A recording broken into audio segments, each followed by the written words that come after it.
Hi, welcome to the Mr. E Crimecast. I am Mr. E. This is Mrs. E, and our dog's in the background there having a big time. We appreciate you all joining us today, and we've got a few things that we would are looking forward to going over here. First of all, if you are new to our channel, we are going to be continuing to cover the Sebastian Rogers case. If you're unfamiliar with the Sebastian Rogers disappearance, he was last seen on February 25th, was reported missing on February 26th, and he has not been seen since, and not with a lot of leads or clues. A lot of interesting information has come about, lots of theories out there, and of course what seemed at first like a typical missing person type of case, maybe a runaway, over time began to look like something much worse than that. And for us as a channel, we became interested in the story right away. We live not far from where Sebastian went missing, and we also have a special needs child with autism. And so we latched onto this story. With anybody with a child with autism or special needs, for that matter, probably has similar fears and worries that we have, and that's the getting lost, disappearing, wandering away. And Sorry, these dogs are killing me. I know they're losing their minds. So that's what got us so interested in the story. We have spent every day really talking about this, discussing it as it's all kind of unfolded, and really just thought that we thought we might have something to offer in discussing it, thoughts and theories that we hadn't really heard out there in the YouTube world and all of that. And so we just thought we'd start our own Crimecast with this.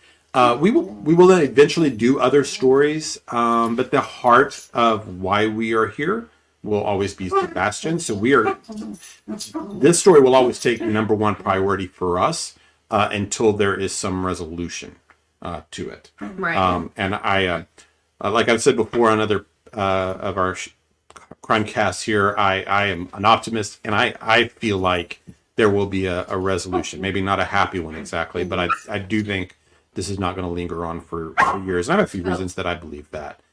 Do we need to remove? I think we might remove the need dog? to remove the dogs. You want to? You want me to take it? They're not gonna do it for you. Wait. Right. Okay. Well, we've got one over here, so maybe if we grab her, Yeah, she's easier. she'll calm down. Hi. This is Brownie. Say hi. Yeah. So we actually mentioned the dogs in our last episode, because we were talking about how we can't imagine somebody coming in and out our door in the middle of the night without our dogs going crazy. Oh, absolutely. So similar to the Proudfoots, who have the two little Morkies. That's just one of those questions that I've had because our dogs will absolutely make all kinds of noise if that's to occur. Yeah, I'm jealous. They're both wanting up here now. Yeah, everybody wants to be involved, so we might have to go find some treats and get the kids to get them out. So what we had talked about last time, the last episode, we did a following the potential paths that Sebastian might have taken if he had actually run away. So if you believe the idea that he was going to walk out the door and go to the construction site, we wanted to show what that would be like in reality and distance, and show the path he would have taken, because we felt that a lot of things being discussed out there weren't quite accurate, because just not even possible. So we thought it might be helpful for everyone out there to physically see that video. So we did that in the last episode. We also did the path going out to the Warsham's Market, which is in a lot of different stories. Of course, there's some unconfirmed reports about things happening out there at the market that morning, whether or not the Proudfoots have one of those storage building access, one of those. I haven't confirmed that, but Right. I've heard that on many other podcasts and video cast. I don't know what you call that, but yeah. That is right next door, and so we wanted to kind of show that area. It's very close to the high school, and so we that's what we did a couple of days ago, and I just got to say, we were absolutely blown away by the response that we got on that video. We just never expected that. We had, we had been doing shows for, 8 people and that kind of thing. And we're having a lot of fun with it and enjoying the conversations that we've been having and being able to kind of have a platform to discuss. And for whatever reason, everyone decided to grace us with your time and attention here. Thank you. And we've had so much fun just reading the comments, and we're humbled and thankful that you are all here and are finding some value in the things that we are presenting and trying to sort through. And I think we were looking for ourselves as people a place to discuss some of these theories in a kind of logical manner. And not getting caught up in all of the other outside noise with, people that aren't really part of the case. We wanted to focus on the principal people, the timelines, the theories, the actual potential crime here, and not all the distractions, I think. And so that's kind of what we were trying to create a space for that. And judging by the comments and just the really, so you guys absolutely made our day. It was just it was really fun to read through, and it was nice to see that what we were hoping to do was what was the way that you received it. So thank you so much for being here. Hold on one second. I do need to address something. Yeah. Okay. Okay.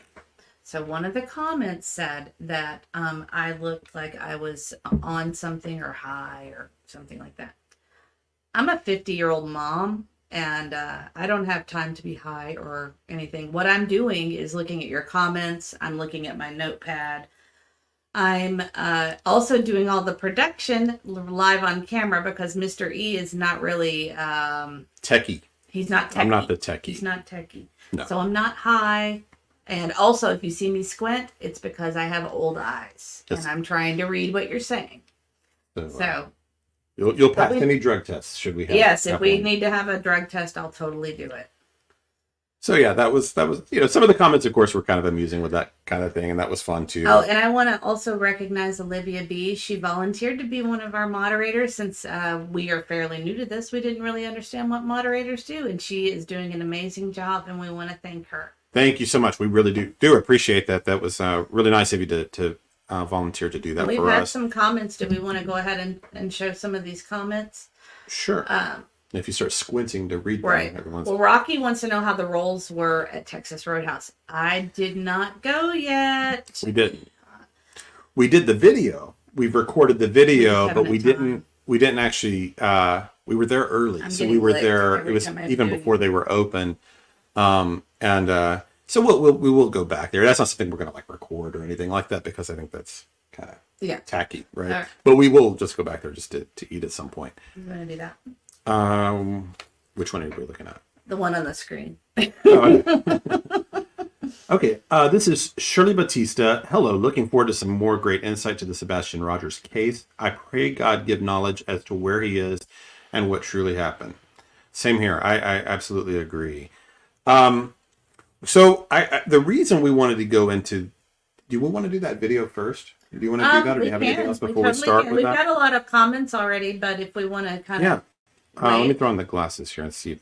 Well, I mean, lots of shout outs to Brownie. We appreciate that. Yeah. Well, Bailey's licking my arm. Bailey's the other one, and he's licking my arm as we speak. We have some people here from Canada. Hi, Ginger. Yes. Let's see. And our moderator, Olivia, says, "Oh, Brownie." We've got some other. Somebody understands the dogs screaming. Oh, wow. And Shirley Batista. Oh, yeah. So we know this. So I have a 42-year-old adult disabled son, and he was missing for 30 minutes. And I had our local police out looking. I can't understand a mother not being a wreck with a missing child. Yeah, we've been in a similar situation a couple of times. About 10 minutes was the longest that he was gone. He was about 5 years old when that happened. Yeah. Yeah. You want to tell that story real quick? Do you remember it? Do you mean the... When he walked to the park. Yeah, so the walk to the park was the first time he had eloped from us. And we lived in our old neighborhood we had was a big circular neighborhood. And he had just gone out the front door. and he just had left, and had not the kind of thing he'd ever done before. Had no idea that was something he would even consider. And I don't even know which one of us noticed that he was gone first. I have no idea. But our middle child was a baby, and I remember holding him and calling 911. Yeah, so I mean, it was terrifying. It was our house. We were looking all over. It was small, and once we figured it out, I think you got on the phone with 911. I hopped in the car right away and started driving all over the neighborhood. And eventually, I came across some of our neighbors who were out walking. And they had seen him, and they said, I think I saw your son up the hill there. And it turned out what he was trying to do is he was trying to go back to this little playground that was in the very center of the neighborhood. Like the way they had it was like in the woods, but it was in the middle of the neighborhood. You had to kind of cut through yards actually to get to it. It's kind of strange that way. But we had an egg hunt there, like an Easter egg neighborhood. Several months earlier. And he had it in his head that if he went there, there'd be an egg hunt. That's just that was his thinking. And no idea that he was doing anything wrong, that he was, that he needed to tell us or anything like that. So that had happened. And we've had a couple of other incidents over the years like that. But it's been about 6-7 years. That was the scariest, though, I think. That was the scariest, partly because he was so little. And he was pretty much nonverbal at that point. Right. He had maybe 2-word, I don't know if you call it a sentence. We call them mans, like as in command.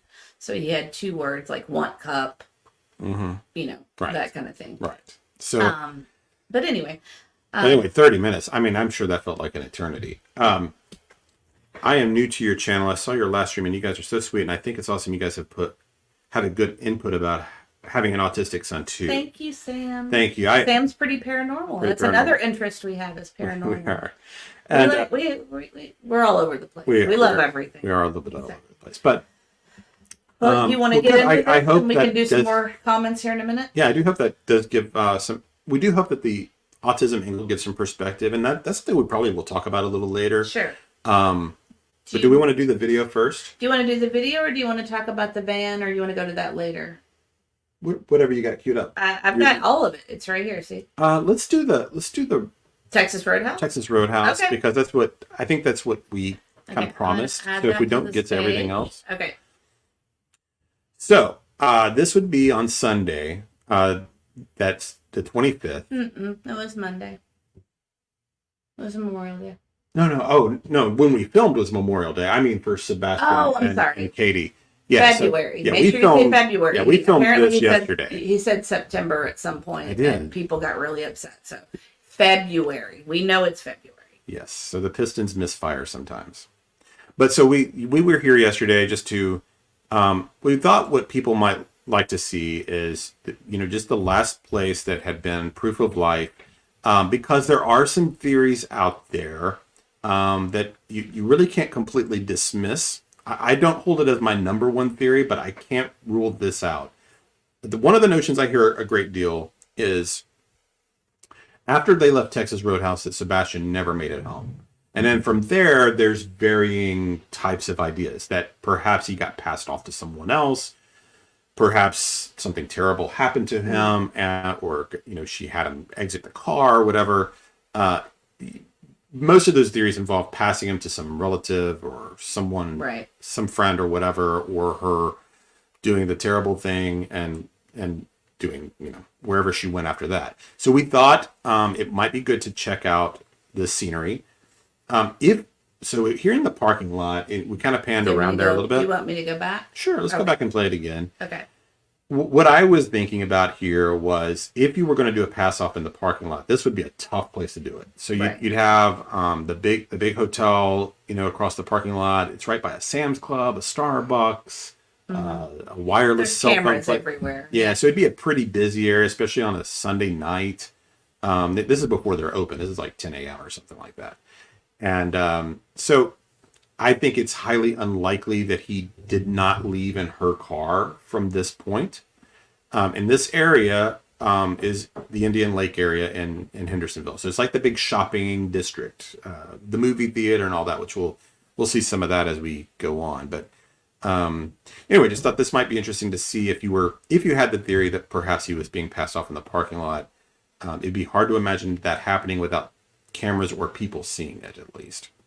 You want me to yeah, go on? unless you've got something to add. No, I'm just, I panned around here. There's the hotel was there to the left. And we'll see it here in a minute.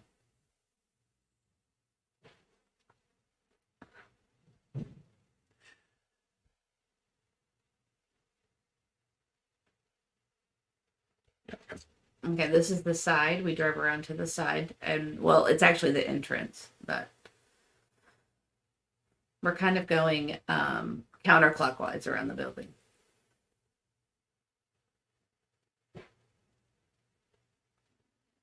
And that would be Sam's over there.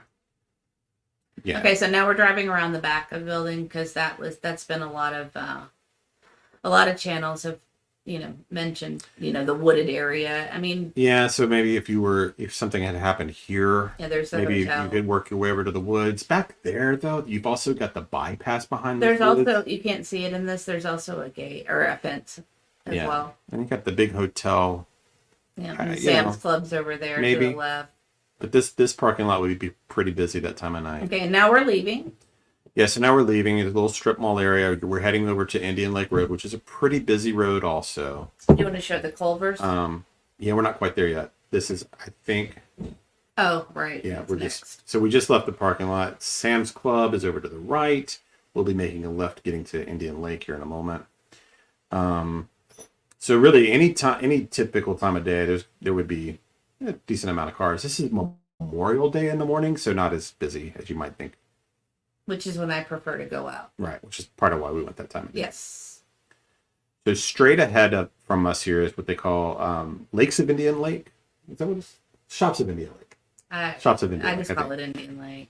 Straight ahead through that red light is a huge movie theater complex. To the right, behind those trees, is a Culver's restaurant. So if you remember in one of the interviews, Recently, Katie, the most recent Katie interview. yeah, she's mentioned about like his directional ability. Like people would ask, "Oh, well, do you think he could get to look at a map and navigate and that kind of thing?" And that Culver she mentions that he could get there. So that's interesting to me because that seems like a lot of cognitive ability. Mm-hmm. You'll see here, that's a pretty decent distance with a lot of turns. So now we're basically getting on to what's known as Vietnam veterans or the bypass. Which is the path you think she would have taken. This would be the path that I think is the most logical to take, like if you're just trying to get home quickly. Right. But there is another option. We're going to show that later. So this is exit 7 off of Vietnam veterans. We're going to their exit, which will be exit 6. So pretty short drive here. So I don't know. What I was thinking when we were going through here was looking for places you might pull off. Mm-hmm. Or, if you had a meetup, a rendezvous. There's really not. Through here, I guess you theoretically could have had somebody pretending to be broken down on the side of the road, pull off, but still, you're getting a lot of eyeballs and a lot of dash cams that way.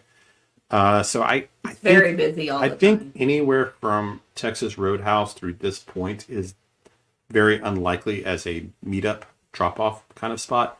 I want to pause for a second and acknowledge the. Oh, you can't read it. Can you read it there? Dozens of cameras in this shopping plaza. All entrances and exits are also covered with video. Exactly. Black Hawk 57 Magnum. Exactly. Yeah. I mean, all those places have cameras, and they're smart enough. If you think they had some hand in this, that I think they know to avoid cameras like that. She's worked in security. She knows about security cameras. So what do you estimate this full-time drive is by car? Was it about 15 minutes? No, I don't. You think it's that long? I think it's probably more like 10. Especially I think I think they left the Texas RoadHouse around 6:30. So that time of night, it's not going to be that busy on a Sunday night. Yeah. So this is their exit coming up here. Also, I don't know if it really... Oh, I want to. Sure. Hi, Rocky. Rocky says, I'm assuming the security footage from Texas RoadHouse has already been reviewed. Nothing during the dinner time, during their dinner time. I It has. Okay. You want to talk? Oh, whoops. You might know better than me. I don't know. Well, I know some rumors, but I don't know. When Seth has stated that he was brought into the TBI office to get his on video, he wanted to see Sebastian's last proof of life. Oh, that's right. And that is from the Texas RoadHouse parking lot, I believe. He definitely said Texas RoadHouse, so I don't I'm pretty sure it's from like them getting in the car That's at right. Texas RoadHouse. Yeah, that's right. And so he saw it. He can confirm it. He can confirm that they brought Katie and Seth in, and it's my understanding the district attorney was also there. So anyway, we can go back. I just wanted to point that out. So now we're coming up to another kind of shopping district off this exit. It'll be on the left-hand A very side busy eventually. one. If you at this red light, if you went to the left, that's where you would find that Costco that they would have visited on Saturday before. Right. It's about a block up on the left. Yeah. So the Costco would be to the left. Yeah, maybe a block, not very far.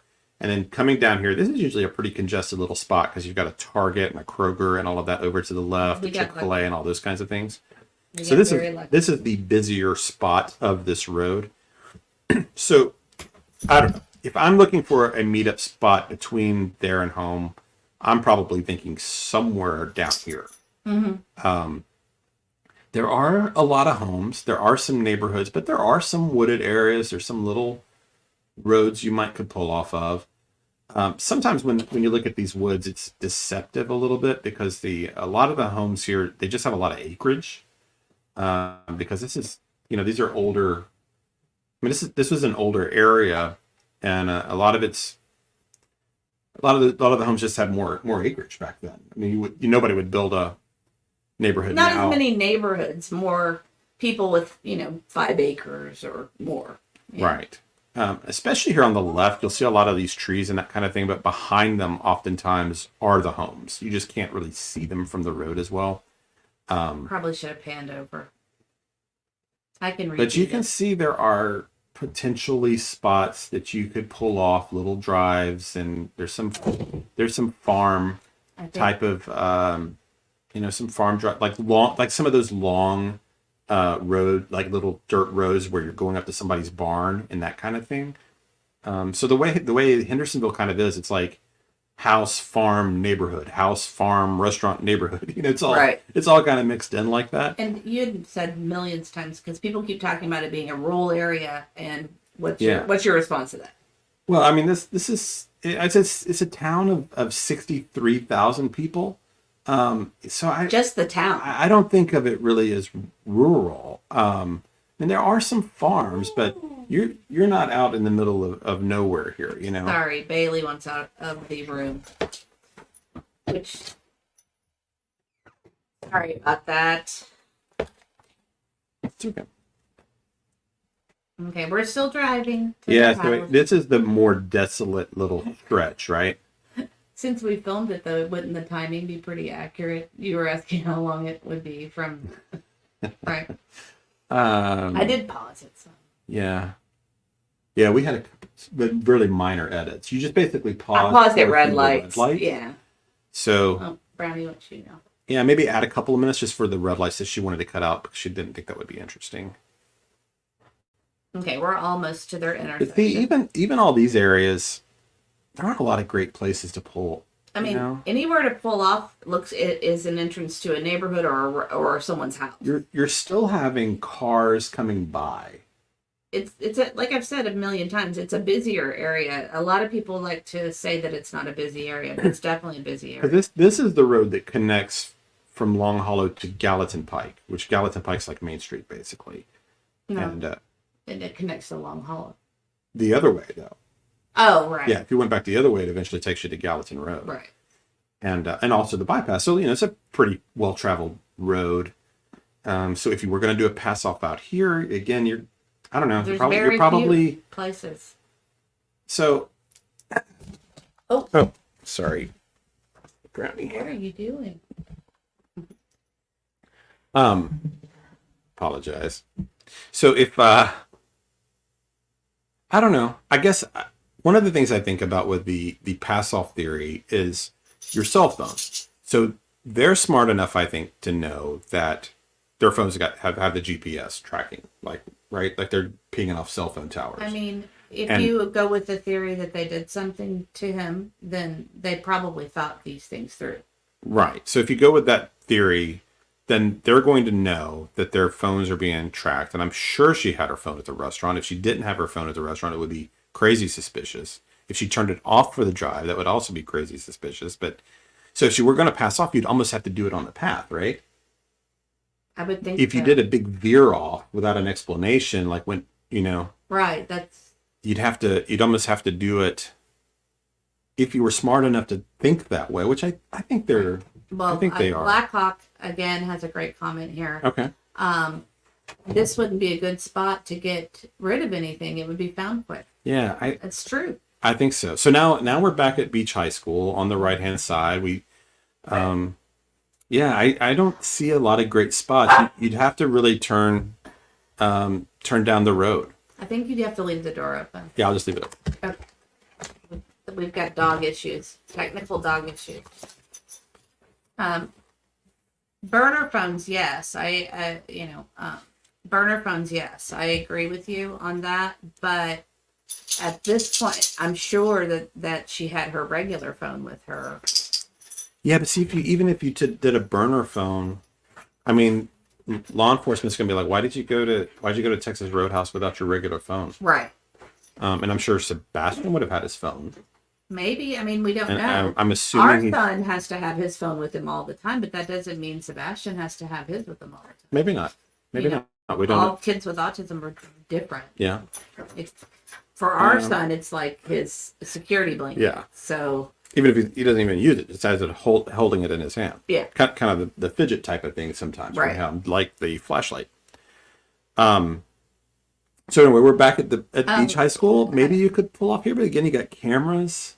There's cameras all around Beach High School. And actually, I saw a comment that someone would like to see the cameras around Beach, and I think we're going to do that one day. Yeah, so somebody mentioned that last time, I I just think. want to post this. Yeah. Law enforcement said there is no evidence that any of the parents are guilty. No, that's not what they said. They said none of the parents. There's no evidence that any of the parents are guilty. Yes, they said they have said a comment like that. There's no. I'm gonna get these. Yeah, I actually listened to it today because I was wanting to research something else about law enforcement that we're going to talk about later. So I was going through a lot of those press conferences this morning, and there is a phrase that he uses like that. At this point, there's no evidence supporting. He phrases it something like that. But yes, you're right. There is that gist that's what they say. But that doesn't mean that they didn't say anything about them being guilty or not guilty. They just said they have no substantiated evidence. He had a specific phrase that he uses in each press conference, and I can't remember exactly. I think I actually wrote it down. If we have time, we can play it. He would say, They have. there is no evidence supporting foul play. That's what it is. That's the phrase that's different than not being guilty. That's the phrase he used in multiple press conferences, and you can even tell when he's getting ready to say it that he's like, "All right, what's my line?" Like, there is no evidence to support. I mean, the thing is, you have to take that with a grain of salt, I think, because they can't. Law enforcement can. You don't know what games they're playing. You don't know what strategy they're employing. Right. They can't come out and say, well, we've almost got this thing wrapped up. Right. we just need one more little bit and then it's cuffs, right? Because if they do that, then they're fleeing the country. They know, Right. all those kinds of things. So I mean, what law enforcement says they would be doing, they would be doing a terrible job if we knew what they were thinking. As frustrating as that is for all of us, we want to know more. But the fact is, we just can't know what's in their head. They think it's safe to say everyone is a person of interest right now until Sebastian is found. So that's Blackhawk 57. Safe to say what? Yeah, No. of course. And we don't even know exactly what crime, Okay. right? So it's possible he's alive. So you know. I think that's the distinction, Cheesy Weezy, is that there's no evidence that the parents are guilty. That's not. I guess that's where my hang up is that they don't use the word guilty. They say, again, you wrote it down exactly right. Yeah, there is no evidence supporting foul play. And then he says, but that means that could mean a lot. He of also things. goes out of his way though to say that no one has been cleared. Yes. And that they have not ruled out foul play, right? So that's they're leaving it open ended. What you know, what you don't want to do, you don't want to spook suspects, right? You know, so you don't, if they're working and cooperating on any level, you don't want them to think that. You don't want them to know what you're thinking, right? You want to keep them guessing a bit. Right. And if they're communicating and working and not lawyering up and all that kind of stuff, that's good. Right. And, you know, but see, the problem for us as a public is we don't know that. Right. We can't know. So it could be that they have literally nothing. It could be that they're not even working on the case, you know, and that they've just put this thing in the filing cabinet and they've moved on. And I don't think that's the way that is, because there's actually a lot of evidence support that they are working on the case, which was just actually one of the topics I wanted to do tonight. Yeah. We'll keep going, because this is one of the ongoing debates. Right. Is what is law enforcement doing? Are they dropping the ball here, or are they on it? You know. But do we want to finish this video and this part? Oh, I want to say this real. I want you to read this one real quick. This is from Woodbury. Yeah, you can. Oh, sorry. Okay. Doesn't mean foul play isn't suspected by Ellie. They did get a warrant to search an out-of-state Exactly. land. Yes. Exactly. This is actually the point I was going to make. So you read my mind here, Woodbury. There are some. Let's just go ahead and talk about this if this is okay, since it's come up. There are some great indicators that law enforcement is not just treating this like a runaway, and they're right. And that's one of the biggest ones, that they went up and searched that landfill. Right. Took I think it was pretty 2 quickly. days. And it was a huge, that's a huge expense. It's a huge effort, a lot of work to go to a different state and go through all those hoops that you have to do that. You're not doing that because you think that Sebastian is a runaway. Right. And that he's out hanging with some friends somewhere out of town and living traveling and come, you do that because at this point they were trying to figure out how he left the home. Probably not alive. Right? Right. And one of the possibilities is that he left in that trash can. Yeah. I think early on there was someone who made some comments, and rumor speculation is that there were people saying that they worked for the garbage company and all these different had a things. brother that made a report. Yeah, no, those kinds of things are so hard. It's so hard. Maybe they're true, maybe they're not. Right. I'm sure that some of the rumors we hear actually are true, and I'm sure a lot of them are not. But you just can't factor that in too hard. But whatever reason, the police did think maybe one reason that would support that potential rumor is that they thought it was worthy enough to take their whole crew up there to do this disgusting, and they had to get a warrant. Difficult search with the dogs and everything. Right. And so it seemed like at that point they must not have been believing that him leaving on foot out the front door was a viable reality. Like, I think most of us are at that point. I'm at that point where the only theory that I can kind of still give any credence to, I guess, about him walking out the front door is the Peter Hyatt version. The theory where if you guys haven't watched Peter Hyatt, he is I guess a linguist. Statement analyst guy, and really great. I haven't listened to every video he's done about it because he's done several about Sebastian, but in one of his early ones, he thought that because of their language that Sebastian must have actually gone out the door, and that what they were trying to deceive about was basically why and how that happened. And he thought maybe they got into an argument and it was a punishment, or they told him, why don't you just walk home, slam the door on him, locked him out, something like that. That was the theory he had. I don't know if he still holds that as a potential theory anymore or not.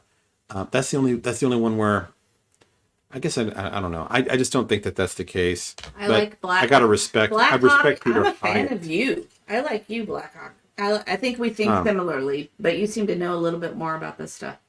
Right here. You're missing usually it. Oh, to it's over have here. a landfill search, the lead criminal detective has to issue that order. That tells me this is in the hands of the criminal unit. Yes. That's kind of what we were thinking too. Right. So that was another thing they did a few days where I guess was it around day 10 or so when they decided to call off the search, where they said this was no longer a search mission. I don't remember the phrasing exactly.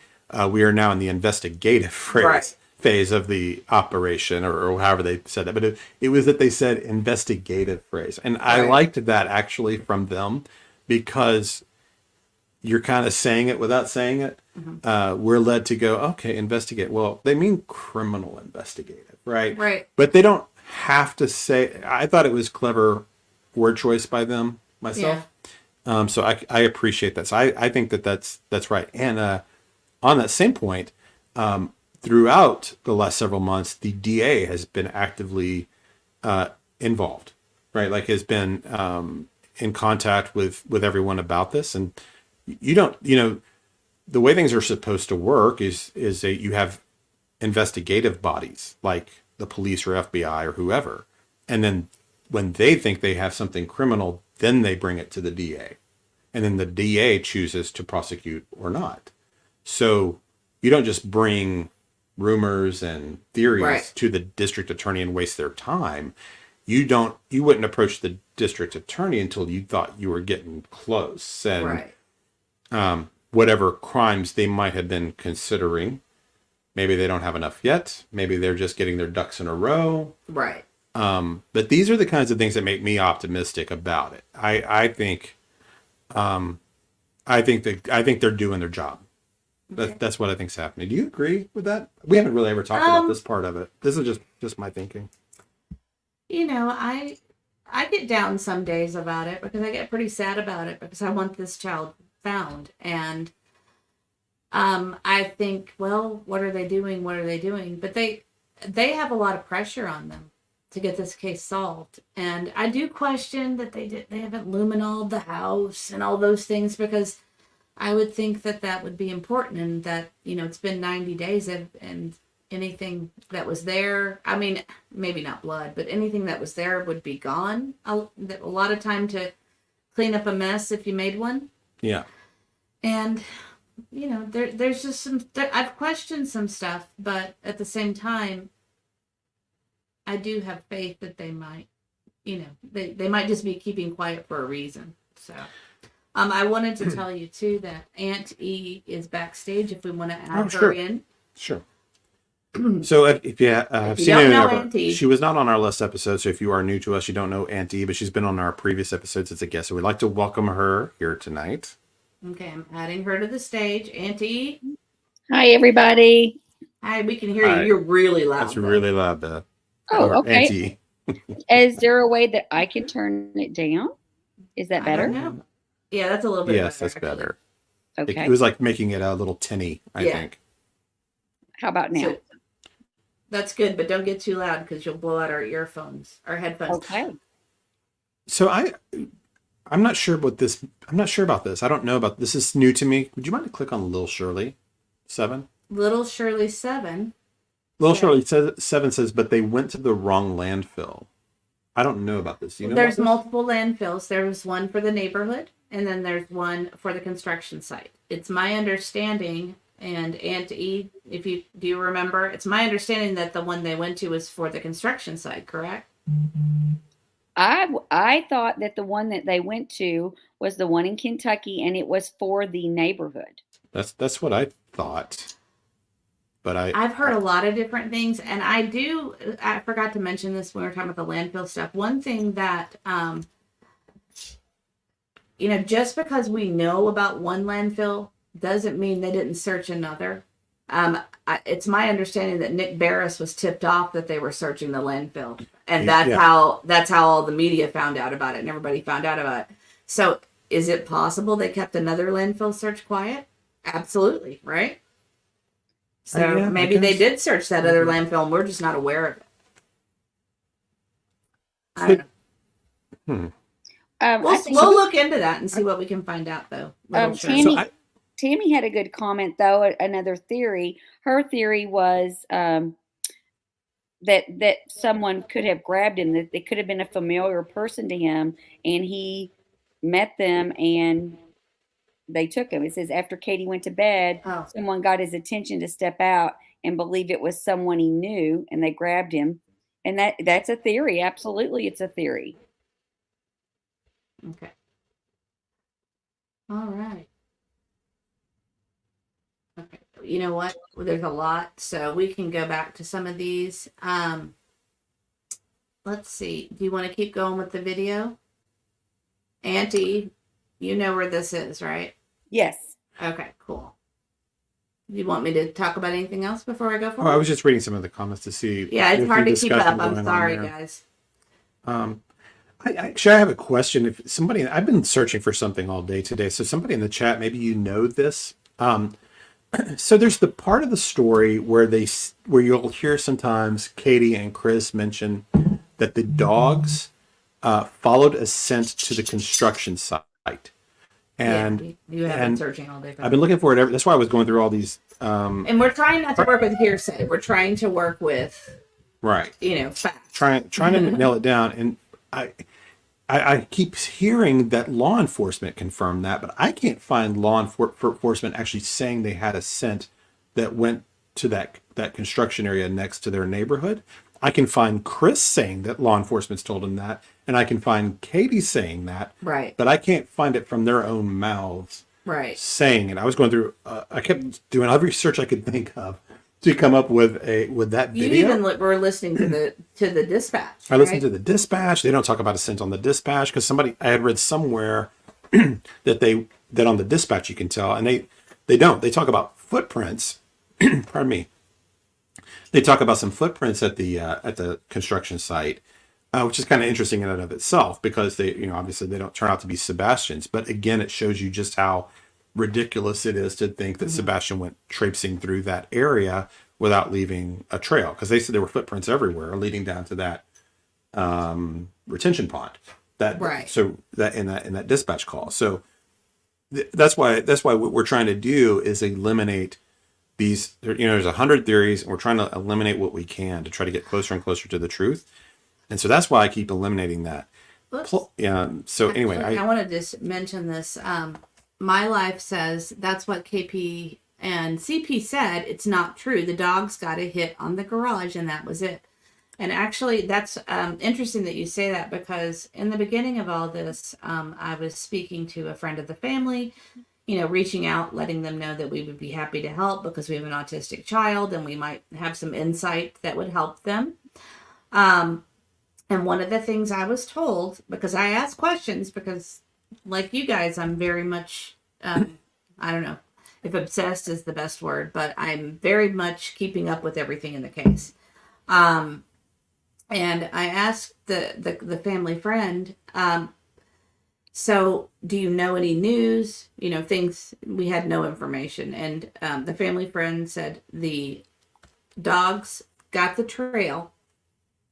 This is from the family. So, and the person that told me I trust very much. So, yes. Not a deceptive person, not an exaggerator. That the dogs, or that Sebastian's scent stops at the end of the driveway. That was one of the things. Right. And then that person also told me that Chris and Katie did not want their name out. So they only wanted their last name. They did not want their last name out. Because I said, I think about this kid all the time. I pray for the family, and I don't even know who I'm praying for. And the friend said, well, their names are Chris and Katie, but they don't want their last name out there. So that was something. That's my personal. It was just some story. of those early little mini red flag, flags, right? Yeah. We're like, oh, I don't know what's going on here. And I think the only theory that could be plausible about the dogs. If that's true and the dogs stopped, he had to have been taken away in something besides on foot, because his scent Yeah. would have carried, and they had multiple dogs, multiple days, and no one hit on a scent outside of the driveway. And someone here suggested to go to Jules's the dog handler streams, and I highly recommend that. Yeah, I know it's she's my the- understanding they've been really good. So. Yeah, I haven't watched them. I know who she is. I've seen enough of her to know that she's the real deal. Joseph Rapp. Sorry, I didn't mean to say someone suggested. But I'm sure she discusses this a bit about that. Yeah, this person says other creators have it. We listened to the dispatch for the other creators. We did. We both have listened to it. So Karen Power says other creators have dispatched with dogs searching. Yes, I've heard that. Seth said that he was told by Ellie that dogs were there and that dogs lost scent, which likely meant picked up in vehicle and taken away. Exactly. Yeah, something. Well, that's what a barefoot child is going to leave a scent. Well, into the driveway. That was take out the trash, likely, right? Right. So that would make sense for that day. Right. Well, that's what I was saying. Is that I said that to you early on. I said a barefoot child's going to leave a scent. Yeah, it's just wherever he goes, he's going to leave a scent. So you want to get back to the video? Let's do the other path, unless you want to just finish the drive. Just for we anybody need to that hasn't finish the seen. Drive. Okay, this is Beach High School on our right. There might be people that want to just complete the video and not leave them hanging on that. So so Beach High School's on the right hand side. I feel like a tour guide. I know. So so something we had talked about in the last episode too was not seeing the Sebastian signs, and so we ended up we did see one other one that we had not seen before on this whole day. All of Hendersonville, one other one. And it was basically back at that last red light, kind of in the on the way back. I didn't record that though. Yeah, so going the other direction on that road, there is one over kind of in the, I don't know, like in the ditch or whatever, or beside where a ditch would go. No, it's not laying in the ditch. It's sitting up. Yeah, I mean, it's sitting up. It's just like it's in just that kind of over in a side of the area. Just a grassy area. Okay, so I actually. Oh yeah, let's do this. Oh wait, well I think I cut off here because. So that's the construction neighborhood though. Yeah, we're gonna go in there in a minute. And there's the barn everybody talks about with the mannequin. Do we have that in a different video? Is that what we did? Yeah, we did it in a different video because we remember. turn around here. Yeah, I forgot we were doing that today. So we're also going to go into that construction site from the other direction from Long Hollow to show what Sebastian would have had to have walked past to go into their get out of there if he went. Okay, so this is. So this is the alternate path. This is a more kind of, if you're taking, it wouldn't be that much longer, but if you were taking back roads to go home from. Well, I was going to say, that's the path I would choose. Yeah. You would choose. I would take the highway every time. And I would take the shortcut. Yeah. So we're going to do that. So basically she's just skipped past the part where we're Texas RoadHouse. We're at the point where we're going on to the second path. Yeah, instead of taking a right and getting on the bypass, now we're just going further up Indian Lake Boulevard, which Mrs. E thinks is the shortcut. More scenic view for sure. So now, this actually would be a little more plausible country road area. There's still not a lot of places to pull off. Yeah. Let's be honest. It actually might be worse if you're trying to pull off. In a way. I didn't even notice. Is that a police car? No. There was some flashing. There was some flashing. You see quite a few police cars on this video. Okay, so this is the more. Yeah, where you get more like fields and things of that nature, but there's not like places to pull off that are great. I mean, you don't even have a shoulder here. Right. So if you did pull off, you're pulling off in somebody's drive. And lots of horses out here, that kind of farming. So you couldn't pull off cows, goats. There's a lot of that kind of thing around here. Both sides of this road, it's slanted. It's not showing it the way it looks, but it would not be a place that you could pull off easily without blocking traffic. And you're driving up somebody's driveway, which of course is always a little bit of a risk, and then it's the kind of thing that. Someone asked, does anyone know if the parents offered a reward for any information? I'm not aware of a reward that's been offered by the parents. There's actually a little bit of a debate about that between the parents, I think. But no, there's not a reward. I don't understand. Initially, there was a reward that businesses put up for $3,000. Oh, right. That did Initially, happen. I there don't know if that's was. still up or not, but yes.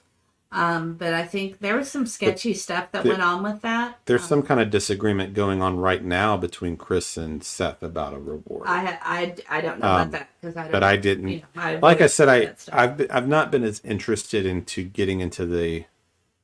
I don't know. To me, these things are more outside. Um, But I do not think there's a current No. award right now. no, they're different. They at least. No, there wasn't, because that was what they were discussing. Cheesy Weezy says Duchess has been keeping up 2 billboards, which Chris and Katie donated, but Seth wouldn't. Um, Yes, I know of. I know that I have well, Duchess heard. told us herself that she had some billboards up, Yes, I but don't. I I don't know where they we are. don't know where they are. We haven't seen them. They're not in Hendersonville. Like Hendersonville, the Doesn't have city billboards. doesn't really have billboards around town. There's no place for them. So I'm thinking she must mean somewhere out on That I-65, would make more sense, really. which is kind of not really quite Hendersonville, but adjacent to. Well, I looked at their map, and it's more like towards the downtown area. But you drive that so much, I'm surprised you haven't seen it. But anyway, it's Oh, not okay. neither So here nor there. I'm not saying she doesn't have them. I don't mean it like that. I'm sure she does. We just don't know where they are. yeah. Okay, so we have taken the shortcut, and we're back on the road again. We're back on that same road, right? We've already turned. Were we talking? Oh yeah, no, we're back on. We're back on. So we're back on the Long Hollow, or not Long Hollow. Sorry, this is New Shackle Island. Yes. So this is the one we were on earlier. So Yeah, people don't care it's not about much of watching it. this again. Probably not, but But anyway, so Have we turned? yeah, we're back on it. Yeah. Are you sure? Yes. Okay. So that that was one way you could go. So to me though, with this particular theory, the big issue for me again is the shoes. Right. Right? So Then pull this if down. you were going to pass them off, like if you have the I saw people discussing this today. The idea that maybe this is all being faked, like he's being hidden somewhere, that maybe he's with a relative or whatnot, and when he turns 18, he's going to return, and they'll have like a movie deal or a TV series or whatever scam they could be running. But it still doesn't explain the shoes, Right. and you've got to have Sebastian on board with that for years. I know there are some scams that have happened like that in the world in the past, but a teenage boy is going to be hard to do that with, I think, if not impossible. Sorry. Well, Just getting that I ready. also think that that they risk the chance of going to jail for life over falsifying something like this if they were implicated. So I don't know. I agree that could be a theory, but I don't really understand the justification for it. There is a story out there that's happened like this, but it was with I don't remember the age for the kid, but it was a much younger child. And so, okay, maybe you could do this with a baby or infant or whatever, but I don't know. A teenager with autism and not having his medicines. I mean, there's a lot of problems with that theory. And we know that Seth had mentioned one of the medicines that Sebastian was on. He mentioned it. He couldn't pronounce it, which it's not easy. But he had mentioned in one of the lives that he was on. Is it guancifene? It was guancifene. Is that how you say it? That's what I'm making sure. No, I'm doubting. But our son has been on that in the past, and that does make you extremely drowsy.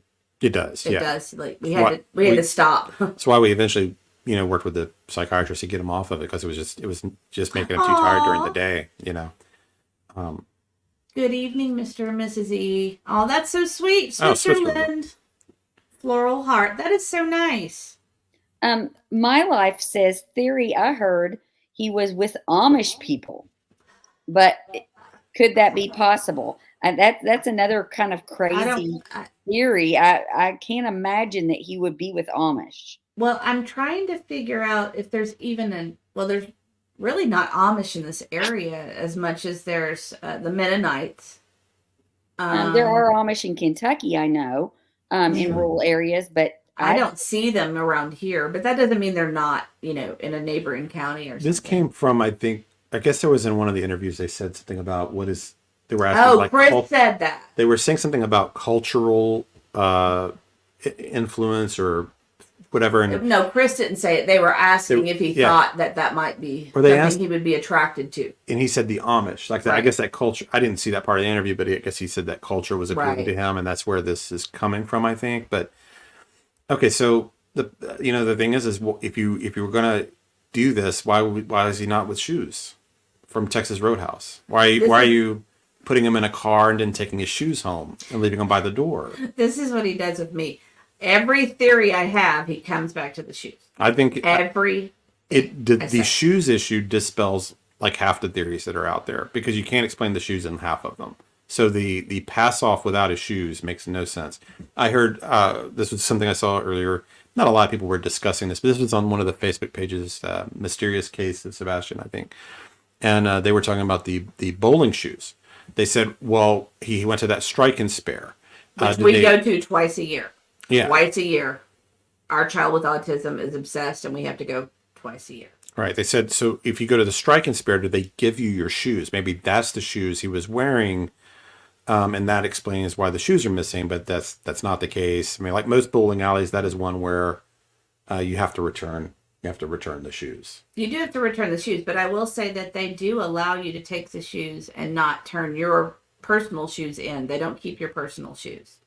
I think they did before COVID, but after COVID, they stopped doing that. So you can take your shoes and sit down and put them on at your seat.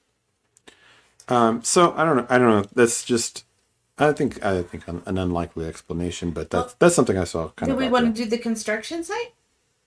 Yes, I forgot we had recorded this, but yeah, so that's great. So what we didn't show last time was the new part of the construction, like where they've actually finished homes. So, if you can imagine the neighborhood is adjacent to, right next to Sebastian's. We're going to pull into where the homes are finished. It's about 40 completed homes. Right. If he were going to go through the construction site and say leave on foot or be picked up by a car or something, he would have to go past these 40 or so homes. So we're going to show that area. Yeah. Okay. I wonder if I can make it smaller. No, that's not better, is it? We could just take it. We don't need to be seen. We can just do that. Yeah. Okay. So this is the new area. Yeah. So the Proudfoot's neighborhood is on the left, further to the left. Well, they'll see where the construction is. And Mr. E is not a fan of these houses on the left with the back garage. And the ones on the right have normal garages. And the front yards are like a pit. Why do you think it looks like a pit? They literally have like a pit in the front yards. It's like there's no front yard. No, the ones we just passed. Oh, okay. Sorry. Yeah, it's like a terrible place for kids to play and that kind of thing. They're very close together. It must have just been they had no choice, Right. Maybe you got a discount if you picked a pit yard. I bet, actually. Okay, so this is the end of the road where the construction is. You may stop, or do you? Yeah, no, I think go until we're angling toward where his entry would be. Well, his entry's not here though. It's way far back there. It's way far at the top of that hill. Yeah, so like if you remember when we did the other video and we pulled up to where you would enter the construction, that would be up in that top left area. That's where the neighborhood entrance would be. So it'd be like 200, 300 yards to get down here. And it may not look like it on this video, but that's a really steep hill too. And it's also got that red clay mud that we've talked about before that would definitely show footprints or tracks. That green hill to the left is really steep. You're not walking down that. You're falling down that if you try to go down that hill, especially barefoot at night. So, again, it's just the middle of the night, imagining walking through that somehow. it's just impossible to imagine, and not leaving a trail, and probably falling down a couple of times, So, but that kind of gives you an idea of what that space is like. And I know this fits in a lot with a lot of the theories that are out there too, but of course, all this equipment, this would be different now. I'm sure they've done more work in 3 months than what's going on at this point. Mm-hmm. So this wouldn't be an accurate shot of the day, but at least kind of gives us a, kind of an idea of what the terrain would have been similar to. Okay, Wood Fairy says, just real quick, guys, I would love to recognize all of you, by the way, because I think this is fascinating. I think that's what we're here for, is to kind of, test theories and talk about things. And Wood Fairy says, Ellie said, though parents reported all shoes at home and were accounted for, Ellie, were not saying that he was barefoot. What does that tell you? Well, I mean, I don't know, two things popped in my mind, that maybe he could be sock-footed. Right. And that wouldn't read technically barefoot, but still would make walking through stuff like this really difficult. And another is if you do think, because I've heard some people just in different shows talking about being a runaway. One gentleman called into, I don't remember what show I was listening to, but somebody was a runaway, like as a kid, had run away from home, lived with like a brother or something, and then when they grew up, they came back and were in a bad situation and planned their runaway. And he said he actually had like a stash of clothes and everything, like hidden away, It was a well-planned situation. And like his I guess his siblings had helped him with the runaway, and so he didn't want to leave a trace, and that he had like money and like in his clothes hidden like in the woods or something, and so there was nothing to look for. Like they didn't even know what, So, I guess if you wanted to think that he planned his runaway, maybe he could have changed clothes, or someone helping him might have given him clothes to conceal his identity and get him out of town or whatever. Well, anyway, but that maybe that's part of what they're getting at, is he might have had a plan or help. And he has I was going to say that someone mentioned, are there any homeless camps near, that was Taurus 58 said, are there any homeless camps near their home? If he tried to leave, maybe someone picked him up through a homeless camp. Well, if they're homeless, they probably don't have transportation, but that doesn't mean he couldn't have come in contact with homeless people. But I don't think there are any camps in that area, that anywhere near the home area. Maybe near the 65, there might be on Long Hollow, but that's really far. That's really, really far. Miles and miles and miles and miles. Yeah, nothing nearby here. Yeah. All right. You want to keep going? Yeah. Okay.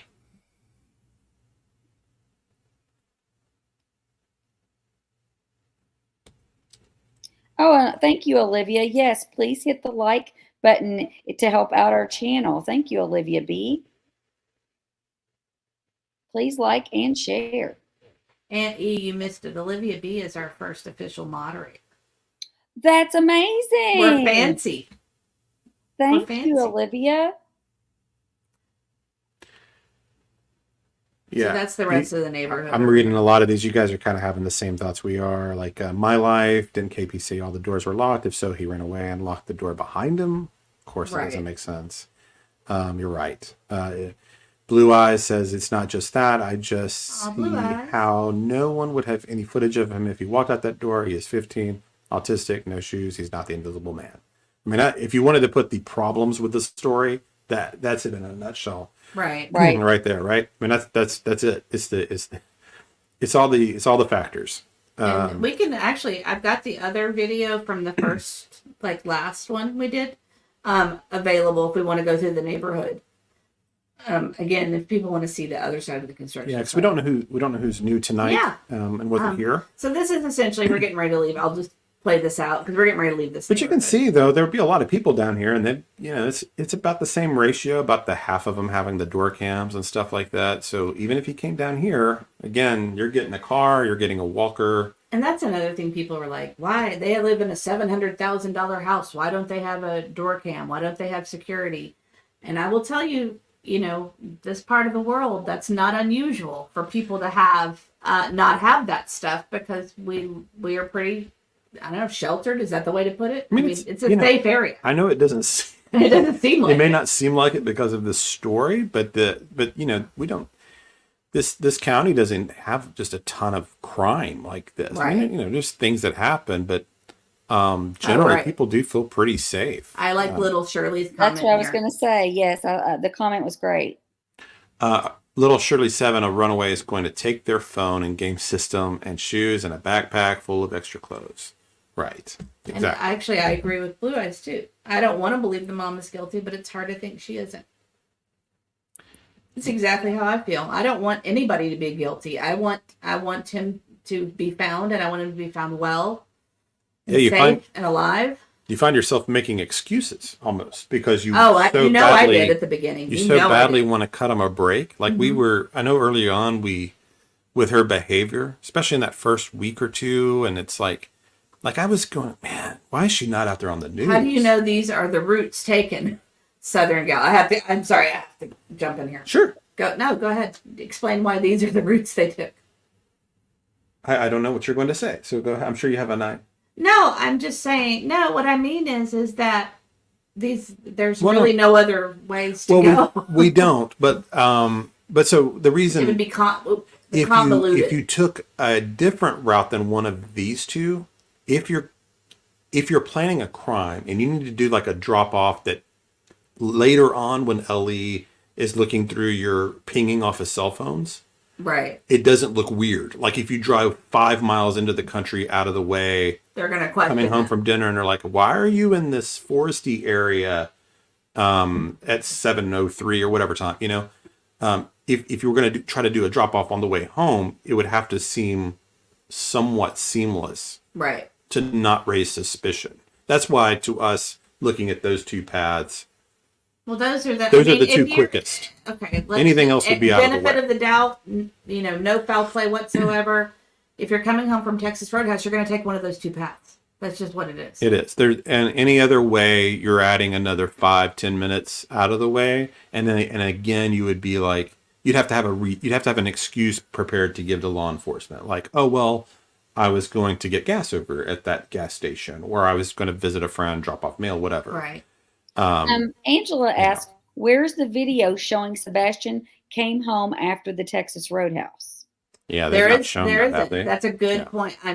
Good question. That's a good question, Angela. Because there's not. I mean, and when we pass, we can put this other one back up, and you can even see the number of.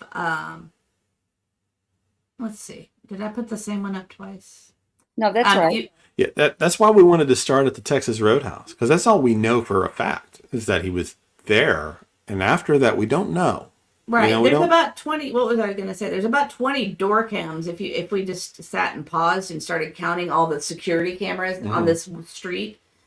So we were back and then. This is the original video we posted the other night, or not posted. We talked about the other night, just so that you said you might want to go over some things real quick again. Sure. Coming into the neighborhood. Yeah. So just for orientation, on the left-hand side, you've got the Rogers home. Sure. And then you can hit that button to go play. All right, you're trusting me with the techie stuff. I am. I don't. That's you can figure it out. I think play enough videos. I got it. I'll be back. So on the left-hand side, you have the Rogers home, and then up the hill, we're going toward the construction.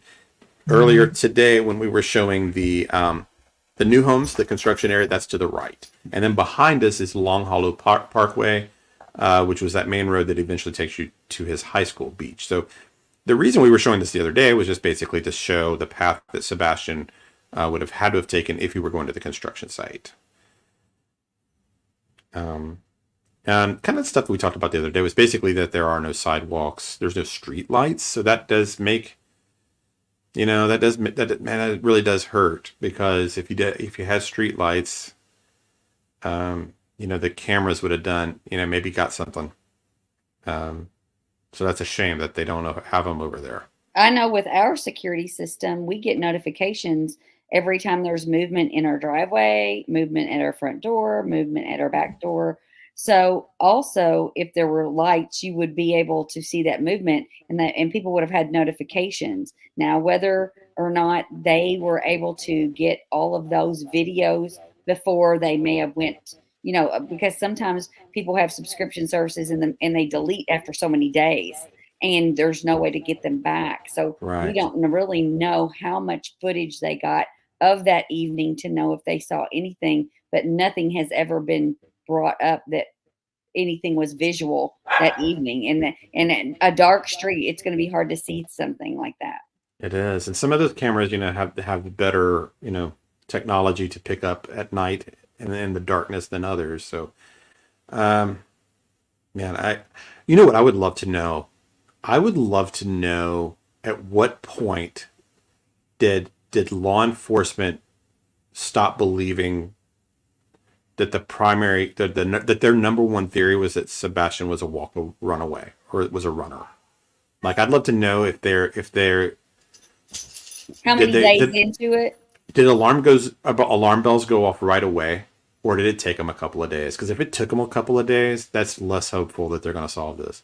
If they knew that first day, then they were onto them. I'm hoping, or at least giving them the side eye and thinking, because like they're, the part that that blows my mind actually is that Chris goes back to Memphis to pick up his camper, and they let him do it, and he's gone for like almost a full day, like 17 hours is what they say, and that's like, it's a 3-hour drive, 3-hour back. I mean, I've got a camper. It takes maybe a half hour, an hour if you're really just kind of moving, taking your time to get one ready. That leaves like 10 hours. I mean, maybe he has some stuff he had to do with work or whatever, but that's a long time, So that's why I hope they were kind of wondering if there was something going on with the parents at that point. If they were, I'm hoping that they were kind of paying attention to his movements, Right. If not, if he was like off the grid and they didn't think anything was going on, and they were like, man, this is a missing autistic child, and they bought into that whole, then that drops the hope a little bit, right? I think. Right. I think so. I think it diminishes it significantly, actually. Because, if you were trying to, if you were trying to, let's just say he deceased at this point, and you needed to move him and really get him moved out of this area, that would be a great time to have done it. If he was off their radar, and he might have been off their radar in a way because he was already out of town, right? So they weren't considering him likely a suspect. He was at work, and so they're not thinking of him maybe as a person of interest. Even if they were thinking Katie, he's like this outside figure almost from the scene. And he's like, hey, I need to go back to work and pick up my camper. I don't know. That's a troubling part of the story. I don't know. I just hope they were suspicious at that point already. And there's no way to know. No, I mean, and I guess the thing that bothers me so much is they don't have one shred of evidence, at least that the public knows about, that has been uncovered. I mean, no strange fingerprints in the home, no evidence of foul play, no evidence of anything. I mean, there's just a lack of any kind of information whatsoever to lead you one way or the other. Yeah, I mean, they can't. I actually have to remind myself of this with this kind of thing, like why they don't come out and clear people and name a suspect and all of that, and it's like you say, hey, this is a person of interest and all that kind of stuff that we kind of, it would please the people, but if they came out and indicated that anybody was a prime suspect in some way, well, then you're kind of putting a target on that person when you're not ready to prosecute. Right. And somebody might take things into their own hands, like vigilante, and you don't want that, because anybody that believed that someone hurt their child, you don't know what they're going to do, and you want it to be legal. You don't want a parent getting crazed and you know, so it makes sense. I just have to remind myself why they don't do those things. Because if they came And out and named somebody like it's a prime suspect or whatever, right. you don't know Well, what somebody like Seth might do. Like, you know, in a furious. I would be well, I mean, furious. It's happened in other cases.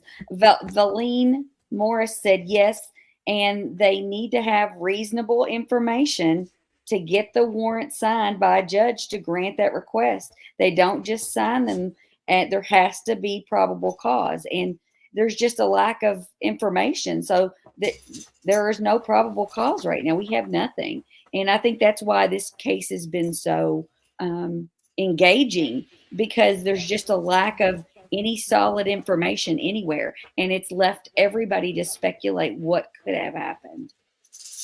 Yes, and little Shirley's right here. This is correct. That Ellie treated the case as a runaway in the beginning, and then they did the Amber Alert. Correct. That's right. It was like the second day, I think, that they did the Amber Alert. But doesn't mean they weren't suspicious or had some, you know, like I heard, I think it was Peter Hyatt.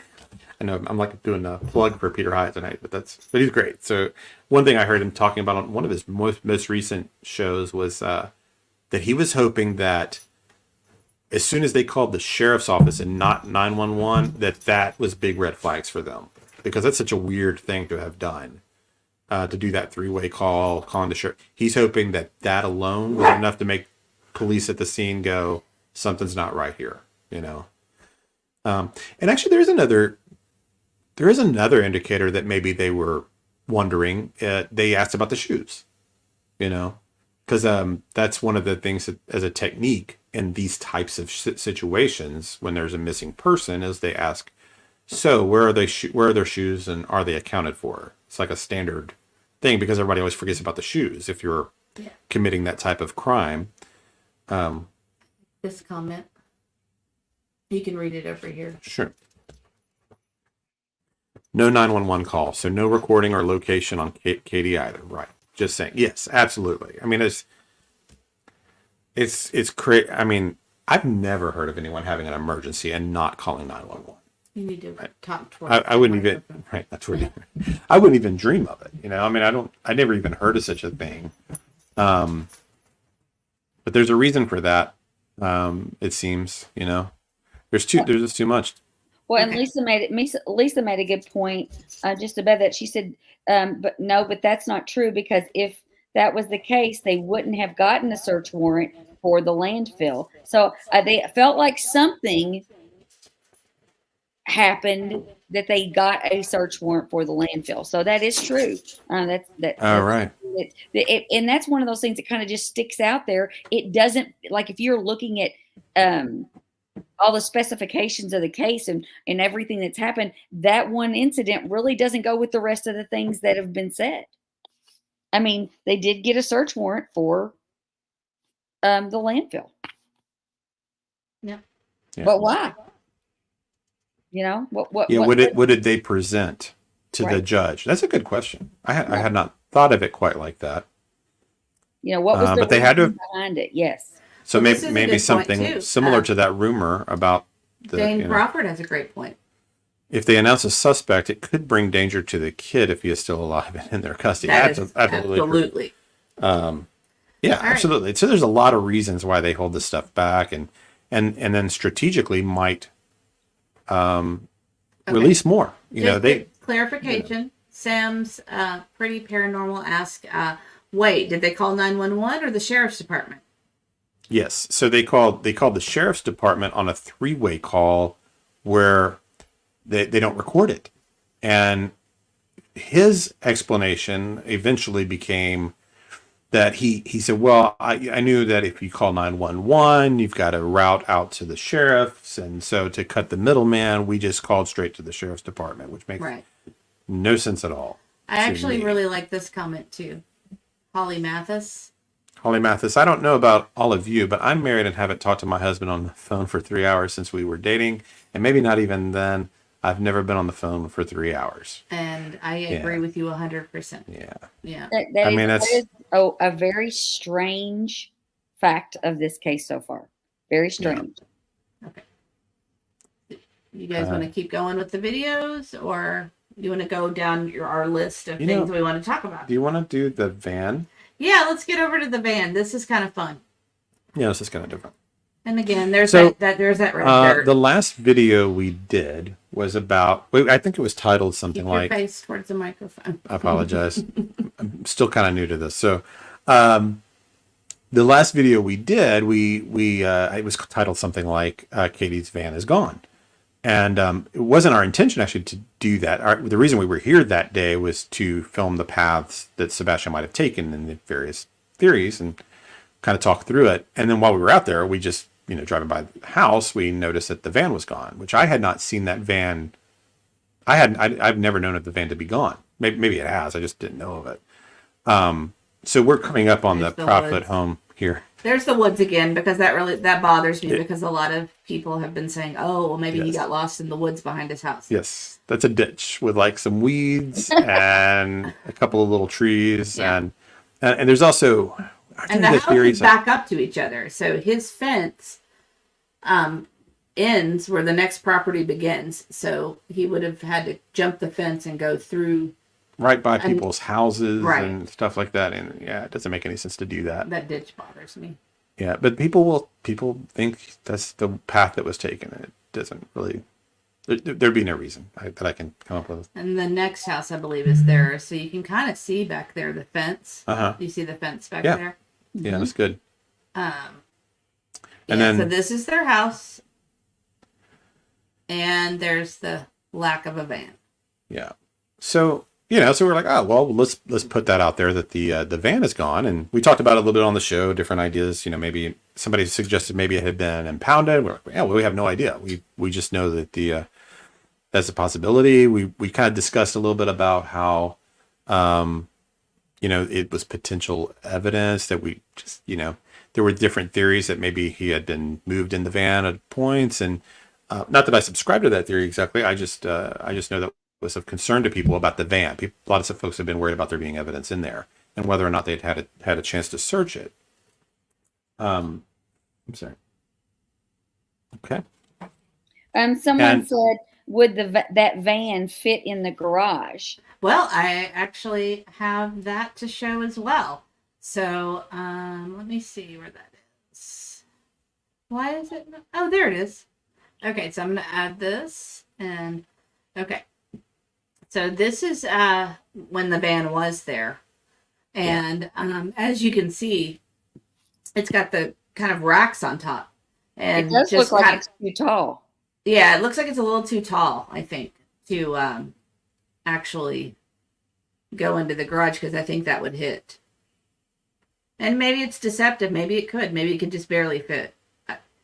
But, I mean, I guess what your point is, though, is that what we were trying to say was, we just happened to be there. We weren't trying to be deceptive. Right. Somebody made the comment, right, that they had debunked. Yeah. Oh, yes, that's what it was. Debunked the van or something. And one of our comments or something, and we were, well, no, the van, it's not been debunked. The van is actually there, but I guess a couple of weeks ago, Chris had said something along the lines of that they were going to be going back to work soon.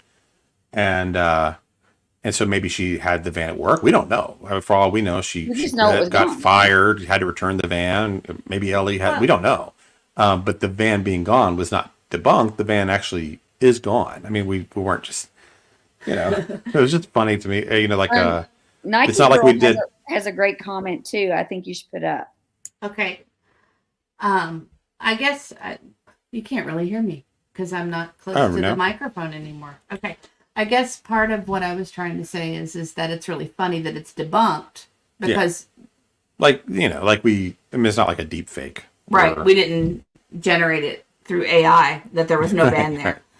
So there's nothing to debunk. It's not there. Yeah. So, and maybe she was at work. We don't know. We have no idea. And we weren't saying she wasn't at work, I don't think. No, we just were noting. Come back an hour after you went by, but at the time you were there, it was gone. Yeah, so that was Thursday. And there's nothing to debunk about that. We were not trying to. And actually, the title for the video came from our son. He's the one that recommended the video title because we're not good at this stuff. Yeah. Morning Rays GGG mentions that he's allergic to grass pollen, respiratory seasonal allergy. Right. Yeah. So that kind of makes you think if he's going to choose, he's likely not taking grass if he can take a road or a sidewalk. And I know some people had mentioned, that he didn't like to be dirty. He didn't like bugs. He didn't like things like that. In February, when he went missing, I would say there probably weren't very many bugs. It wasn't warm. It was warm, but it wasn't warm enough for bugs. So Right. I don't know. But dirty, definitely. Okay. Sorry, you wanted to go. Yeah. So do you want to talk anything else about the van? No, I just thought it was funny that people were like, It was. "We've debunked it." There's nothing to debunk. There were 5 people in our car, and 5 people saw no van there. So that's all we were stating. And Nike So- Girl says, you guys are asking all the wrong questions. You should be asking law enforcement why they have not used luminol on the house or car yet. Put the pressure on law enforcement to do the right investigation.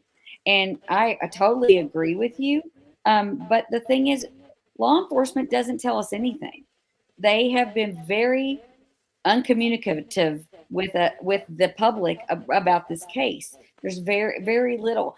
But we don't know their reason behind not sharing information. Is it because they're doing lots of stuff? Is it because they're not doing anything? We don't know. But those are all good points that we would love to hear. Have they done those things?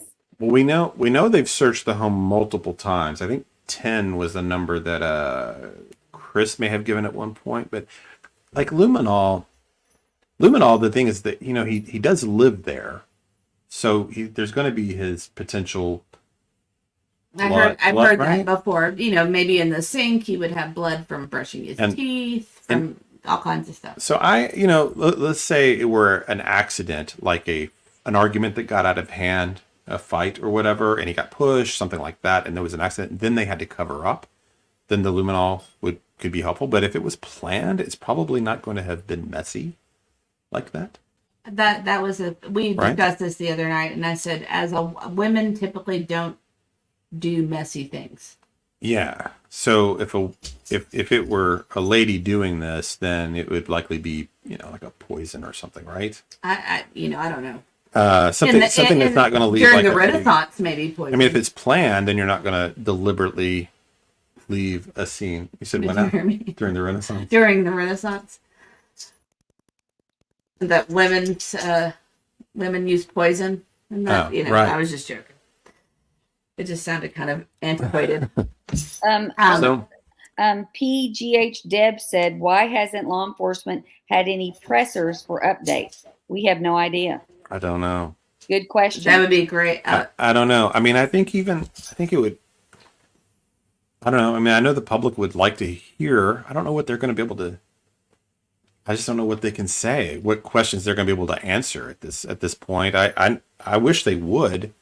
One of the things that people talk about clearing people and all of that, but they could clear people if they wanted, and they're choosing not to. So maybe I don't know. Maybe silence is a good thing. I like what little Shirley 7 says here. It says, okay, Katie said in a different interview that she fell asleep and woke up at 10 and went to bed at midnight. Chris says that they were on the phone from 9:43 to 9:50. So that whole phone story is fishy. I think I know the interview you're talking about. It's the interview with Duchess, which is something we've been doing. Is we've been going through the old interviews because I don't know if you want to talk about that yet. About going through the old interviews? Yeah, if you want. No, I'm talking about because you listened to that really great show on the interrogation I'm room. going to guess you all watched it, but if you didn't, Interrogation Room was really good. It was a couple nights ago. Yeah, they had Steve Johnson, who was a statement analysis guy, and he basically did that first WSMV interview with Holly and broke it down. And I know Deception Detective and Peter Hyatt and people like that, they all did it as well. But he really got into the nitty gritty of like every word throughout, and in a lot of ways came to the same conclusions that Peter and Deception Detective were coming to. It was just a little more thorough, even. To me, the most interesting half of that show, that last hour or so, they started getting into things like where we go from here. And McDonough, am I pronouncing his name? Chris McDonough, the host. He's a police officer or retired former police officer. McDonough. He's the one that went and did the Summer Wells. Yeah. If you haven't seen that, if you haven't watched the that. Summer Wells thing is great. So anyway, he's hosting that show if you haven't seen it before, and it was really interesting because McDonough starts to say something like about the time frame and what law enforcement is doing, and then he just kind of stops himself and he's like, though I don't want to give any alert to anybody, so I'm not going to even suggest what I hope law enforcement is doing right now. Right. And I worry about that actually a lot in general because we know they're watching this stuff. Right. We know that they're looking to see what's going on out there, what's being said. I mean, which is it's pretty obvious in and of itself. Yes, that's Because suspicious behavior. I personally think if we were to lose a child, we wouldn't care what anybody thought of us. Absolutely. Right? We wouldn't be on the internet searching, and talking to different people. We would be doing TV interviews, and I talked about this. We have from our former lives, have a lot of contacts in the media, and we have we know a few famous people, but I would be beating on their doors and calling them and trying to get on air as quickly as possible, as much as possible, to keep my child's face in the news. Right. But I wouldn't be going through chat rooms. I certainly wouldn't be doing that. Like I've had some questions that I've thought that I have not heard asked of the Proudfoots, and I don't even want to put them out there in the air because I don't want to give them time to think about time to think of the deceptive answer that they would have to give. And I'm sure law enforcement's thought of the things that I'm thinking of, but I don't. Well, I don't know. That's what I worry about this stuff. Like if you talk about, I don't know what they know. Right. Like I don't. It appears in a way that Chris is a true crime fan. When you hear him speak, that last interview where Katie talks about the cake pops. Yeah, it seems like he has a lot of knowledge about how law enforcement works, right? And so maybe just because of the situation he's in, he's now learning a lot and listening to a lot, or maybe he's been kind of all along known a lot. Well, like he knows a lot about the Summer Wells stuff and brings her up all the time. It's possible too, though, that all of this has sparked his, interest like it did us. We didn't even know this world existed. No. A lot of this stuff is new to us. The JLRs of the world and people like that, or we didn't know any of these. That this corner of the internet existed this way. Speaking of which, JLR, I think, is doing okay. I wanted to mention that because we heard about it on the last show. So happy for him. Prayers. Let's just give him prayers. Hopefully, but it seems like he got good news. It looked like it was a little more serious than we thought. I'm so excited all these people are commenting. I can't keep up with all of it. We were definitely glad to hear that. Nike Girl said, if the family is not in the clear and they're of not being suspects, then why would they be letting them leave the state? That's a great question. Why are they allowed to leave the state? Good question. Yeah. Olivia, our moderator, says that Seth stated on Nancy Grace he thought Katie overdosed Sebastian with a sleeping aid. So yeah. And I can confirm that. I did see that. I saw that as well. I mean, that would be a way, right? Pretty easy way. You've got a kid that's already used to taking medicine every day. And then I can see you said the mother thought he was kidnapped.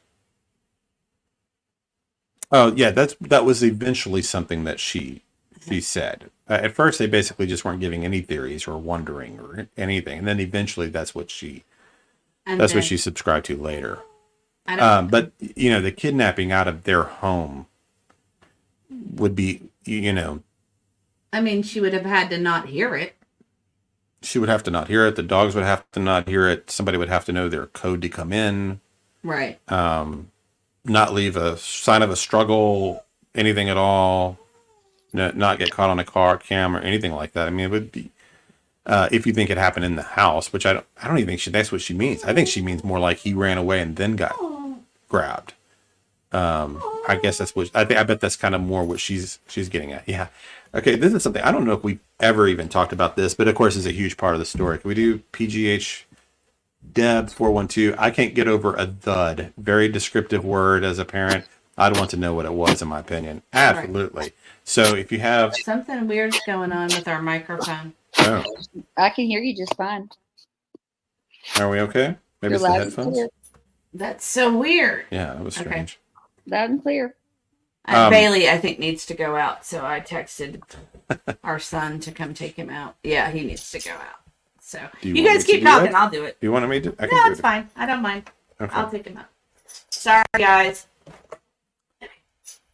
Go ahead. Keep talking. Okay. Someone said Yeah, so the thud is wild, right? Yeah. And if you, I'm sure all of you know what we're talking about, but if you are new to the story, which is certainly, could be possible, her story changed. So originally, the last thing she says to him is like, "I love you puppies, and good night," that kind of thing, around 9 o'clock.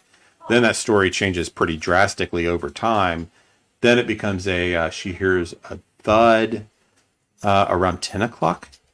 In one of her interviews, she talks about this thud, and that, and then at some point she says, "Oh, what are you doing up there? Quit messing around, go to bed." She said, has some story like that, which is very hard to believe. So, like, if you think of going through a horrific event like losing a child, really, if anybody that's ever lost anyone, you go back to, man, what's the last thing I said to him?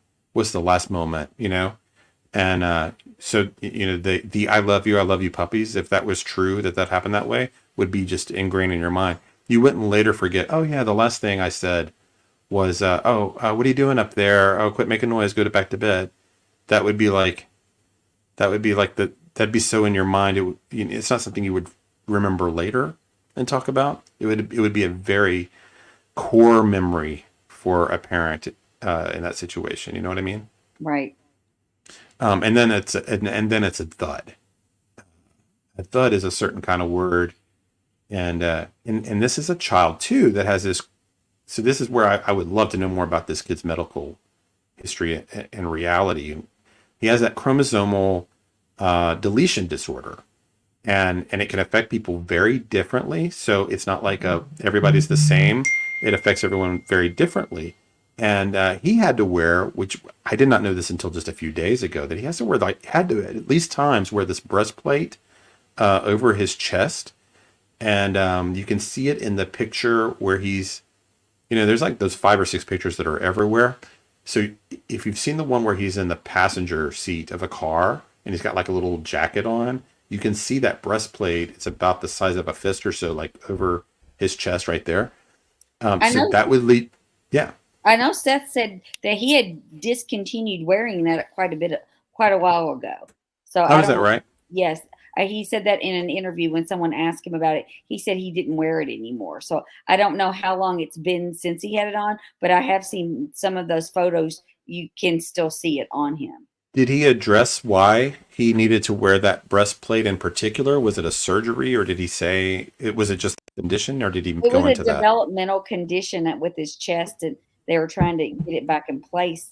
He talked about it very vaguely, but it was just a condition, he said. But there were these word he used. There were these worries about like him if he took a shot to the head. Early on, they were talking about if he took a shot to the head, right, that it could be really dangerous for him. Didn't we hear this early on that they would talk about? He has a water, like water on the brain. It's not water on the brain. That's not what it's called. It's part of his chromosomal thing, I think. Yeah, so you're in a situation like that and you hear a thud and you don't go check and make sure he's okay. Man, that's just really hard to believe too. Morning Ray did mention y'all need to say "in our opinion" when suggesting guilt. Remember, this is just our opinion. This is just for entertainment purposes only. We do not have information to suggest guilt or innocence. We don't know. We're just trying to get to the bottom with this information. So yes, just so you know, this is for entertainment purposes only. Thanks, Dolly.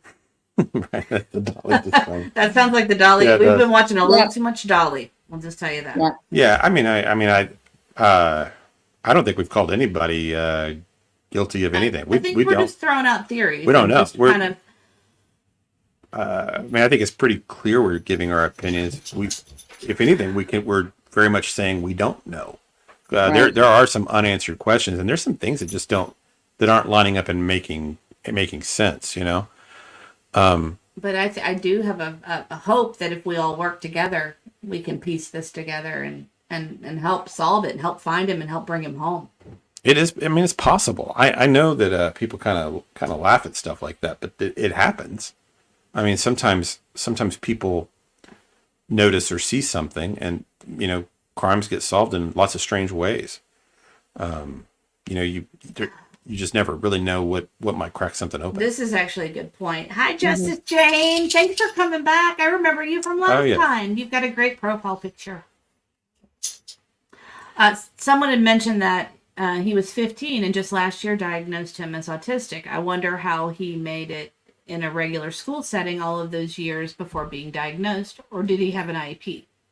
He did have an IEP because I recall hearing them talk about the IEP meetings. Well, but it could have been after the diagnosis. I think she's saying before he was diagnosed. Okay, so you want to say what an IEP is? Yeah, individual education plan or individualized education plan. And you could talk about those. Yeah, so you basically get these whenever you have a kid with special needs of some type, and maybe you need extra speech therapy or special accommodations for the classroom and that kind of thing. So you have these meetings where you have these special meetings for your child, but they would have an IEP even just for that chromosomal deletion disorder. So he likely has had those for years. I would think so, but I mean, that's not anything that's confirmed. One of the things I thought was, because that autistic thing not being diagnosed until he was a teenager, I thought that was weird to me too. When I first kept hearing that, I was like, man, that's really strange, because most of the time you pick this up at least by the time they're, 5, 6, 7 years. But he has that chromosomal deletion disorder. And so when I went and researched on that, it did say that oftentimes autism is missed as a disorder because the chromosomal deletion disorder itself has some of the similar symptoms to autism. Right. So a lot of times the kid will have autism and they don't know because they think it's just the disorder. So I thought that was kind of interesting. It sort of explains how they might not have, because at first I was thinking, man, it's almost neglectful to not pick up on this in a school setting and at 14 years old. And Tia Nurse has a good point. Hard for her. Justice Jane, this is hard for me to believe unless he wasn't taken to the pediatrician routinely. I will say though, when our son was diagnosed, we couldn't get anyone to officially diagnose him. They just kept saying he was delayed. They would not want to. Now they do not want to use that word because nobody wants to be on the record. So they wouldn't tell you why they were sending you to specialists. We had to figure it out ourselves. We actually called Autism Speaks or the Autism. I don't remember how we figured it out, but I know at first they were like, well, you need to go get tested and do this and this. And we're like, well, why do we need to do this? And but they wouldn't tell us anything at first. Yeah, nobody wants to put their neck on the line. And so there's an official diagnosis, Another person, I think it was Nike a little bit back, also made a point that he was high functioning. And that means he just has traits. We, know some high functioning autistic people as well because, we've been, our son's been in therapy since he was 18 months old. So maybe even earlier. Yeah. And highly functional autism, I have met people that have described their children as highly functional autism, and I wouldn't describe them that way myself. What do you? Well, where I would say that they're highly functional autism to me would be more like they can live on their own. Mm-hmm. There is a belief that it seems like they're going to be capable of supporting themselves one day. Mm-hmm. Might have their quirks and moments and things like that, but that they can be like a tax-paying citizen, right. Where like our son would not be able to do that. No, he would not. So to me, that's kind of like the line between a high-functioning autism, somebody that could live something close to a normal life without like care, like on. And it depends on which story. There's several different stories. We hear a lot of things about Sebastian, and some of the things we hear is he's great at chess. Mm-hmm. There's some other this changed card too. Games. All this changed too because early on they made it sound like he's really low functioning. Right. He didn't understand time, the concept of time or money. Yeah, That was one oh of yeah, the he could. interviews. Yeah, they said he couldn't understand money and all of the different things, and so not knowing the child, I thought he was lower functioning than he is, but I think he was in a typical classroom.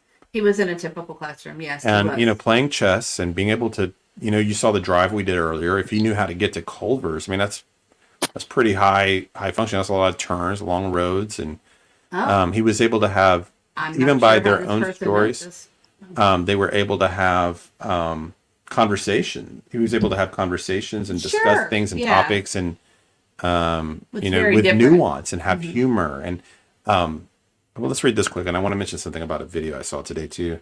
Justice Jane, or this is from Karen Powers. His gene deletion and ADHD behavior was diagnosed long before his autism. He had an IAP and required special care from the time he was in daycare, at least. Special needs. Yeah, that sounds about right. I think that's what happened. Of course, I didn't know we about the confirmed ADHD, that. but that's so similar to the autism that it's can be. The symptoms can look really Someone similar. asked, do you know if Sebastian was a latchkey kid, staying at home by himself until his parents got home? I don't that- know. I know. Never heard. I know he was with Seth. He would be alone at home because Seth has said that he would do that. I don't know if they left him. You would think probably though. They both worked. He was out of town, unless she had family helping and coming over, or relatives or in-laws or whatever. But I don't know. He knew the code To get in the to house. come in and out, so he could have. This is, my daughter is not diagnosed with anything, but if she has red food coloring and sugar, she might as well plan on a meltdown 2 hours later. Yeah. Yes. Food is powerful. Food is very powerful. We went through that with our son where we removed gluten, casein, and soy from his diet, and it changed a lot of his behaviors. Yeah. It made a huge difference. And I know we're having some folks kind of mention about autism and different things like this, and it's kind of like it's so different for every kid. I know when people are looking at this, they're like, oh well, if Sebastian had a busy day, that maybe he had kind of like a meltdown because he was overstimulated, and that might have caused him to run away that day, and because we don't know because every kid's so different. Like if you took my kid out on a day like that would not be overstimulating for him. No. He would actually be in a better place because he was so busy. But for some kids, the noise, the bowling alley, they wouldn't be able to even handle it. But my son, with his, he actually, the noise, for some reason, he kind of likes that stimulation, and it doesn't upset him. Well, just think about his first real sentence was when we took him to Disney World. Mm-hmm. He only said 2 words at a time up until we took him to Disney World. And long story short, he looked me in the eyes and said his first sentence so that he could go back to Disney World. So, so the stimulation works differently on different people, I think. Yes. So did we read this Nike? No, Girl? that's why I put it up. So Nike Girl, yes, there are people with autism that do live on their own. Absolutely. There are spectrums of autism. Sebastian was very intelligent and could take care of himself. He just had problems with control. Right. And I wonder how much the police realized that early on too. Like I'm sure it clouded. Little Shirley, I wanted to say too, autism kids are very smart. They are. Our son is extremely smart. Unfortunately, his mentality is more like a 3 or 4 year old. So he has trouble communicating. I know the words are in there. He just has trouble getting them out. But he is highly intelligent. Oh yeah, it's just it's like it's just an injury in a way. It's like if it's there. It's just connecting it all. It's such a challenge. Well, do you want to go down? I was just reading more some of of the your comments, list. Yeah, I it's hard to not just read all the comments and respond to everybody. Oh yes, I did want to talk about this one too. Okay. So, I think I had asked earlier, and I at least it appears that we don't have law enforcement confirming that those dogs went to the construction site. That's what the reason I was trying to nail this down is because one of the things that keeps happening, and that we all kind of do, is we a lot of the information we get is tainted. Like the things we think we know, we don't really know. So like there's all this about the dogs with the scent to the construction and all that, but when that's coming from just Chris and Katie, that doesn't mean, there's a filter there, and you have to throw that into the maybe pile because of their history with not being forthcoming or honest. Well, and like I said, we were going through all these different interviews on our own, and we discovered there's a lot of inconsistencies with the statements. So Absolutely. So he's got it. So there's you go with pattern recognition on some of this, and his pattern is not to be honest about many things, and try to mislead. So what that makes me think is, if there was something to the construction site, and if you are of the belief that Katie and Chris used that construction area in some way to get rid of, or meet up, or whatever that theory would be, if they use that space, they would not point you in that direction. Like, they would not come out and say, oh yeah, the dogs, they went to the construction site. You would say that if you believed that did not happen. Oh, right. Yeah, that's Does a that good make point. Does That's that make a good sense? point. What I'm saying? You would Yeah, point that's a the good point. opposite way of where. Right. Yeah. I mean, you wouldn't. Well, okay, that's one of the things that bothered me at the beginning on that first interview. I think I'm gonna paraphrase, but it might be a quote because it's all ingrained in my brain. But one of the things Katie says, I can't believe he walked out that door. Right. They really want you to believe that. Now, but is that actually what happened, or was that a push towards the narrative? Right? Right. Who knows? Yeah, and if you actually, it's fun. That's a funny statement in a way, because like if you think about those the statement analyst guys, that's one of the things they will say is people don't like to lie. Most people don't. Few people are like bald-faced liars, like will just make up a whole story. Mm-hmm. And if you think about that statement, I can't believe he walked out that door. Maybe that's a true statement. Or actually, because she does I don't not. know why he walked out that door. That's what it was. Or that would be a true statement, that kind of thing, right? I don't know why he walked out that door. Right, because he didn't. Right, that would be her actually telling the truth. Right, and blue eyes. This is spot on. How do you know he walked out the door? Spot on.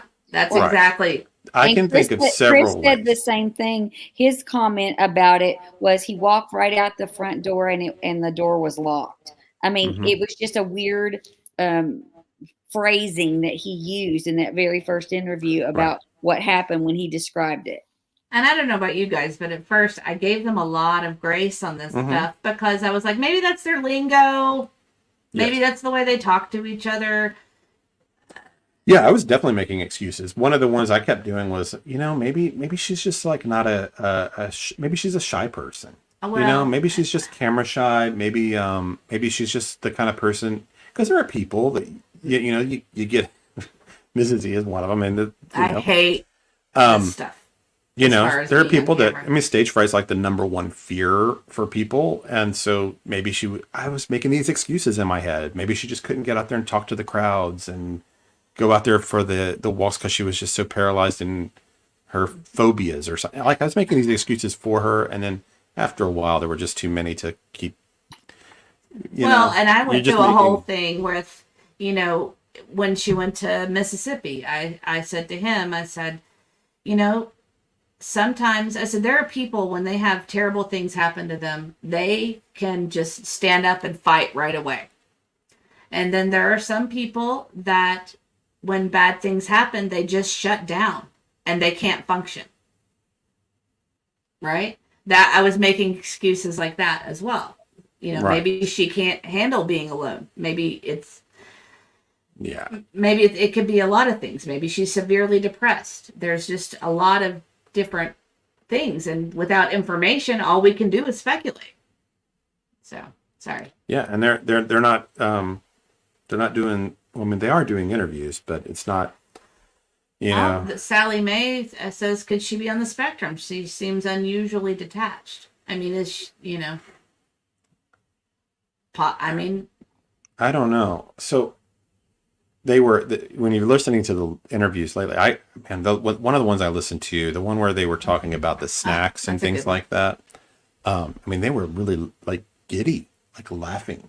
And yeah, I don't know if you guys have she heard was- that. I believe it was on Queen Bee, and yeah, it And was. when I came away from that one, I was this is the one where they were talking about like what his favorite foods are and stuff like that. I was like, man, she's so carefree, like, Oh, they were laughing.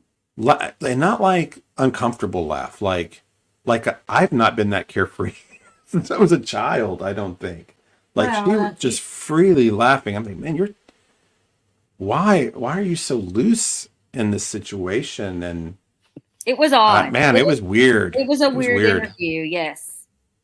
Um, The conversation was weird. They were laughing. They were mentioning weird things. It was weird.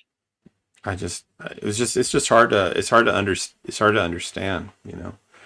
Well, I mean, we were talking about. I think it's Dylan Redwine. I think that's the Yeah. child that his mother. It's years and years later since this happened, and she still breaks down every time she talks about him. And I believe he was murdered by his father. I believe. Oh, sorry, unalive. Sorry, I'm not good at this YouTube stuff. If it even matters, I'm not Yeah. sure. We just have seen other YouTubers use the phrase. Yeah, unalive, somebody and just we did assume- it. Somebody just did it once, and then everybody copied it because they thought they should. Right. Because they thought There's they were going to get in actually trouble. nothing about it with Yeah. the algorithm. It doesn't matter at all. We're just checking out the. Oh, And Nike girl, that's really funny. they was talking about freaking Starbucks and cake pox. Cake Like, pop. that would have any dang thing to do with the case, really. I'll tell you, I know that these folks are getting a lot of criticism, but it's a double-edged sword, right? Like, I know that, like, people want them to ask them the hard questions, like But get you're not into the gonna- real nitty-gritty, Yeah. but they're not doing those interviews. They're not going to talk. And if I have to pick between them talking and not talking, I'd rather they be talking, Right. I even agree. if it's about nonsense, because we still learn. Oh, talk about the dog thing again. That's about the dogs. Yeah, you still learn stuff every time they Yeah. speak. Especially when they get comfortable. Like we talked about this a little bit yesterday, but if you weren't here, I mean, I thought this was huge. Was that he was talking about how when he's out of town, That's a good one. That's a that good one. Katie lets the dog sleep with her, but when he's in town, he makes her put him in the pen.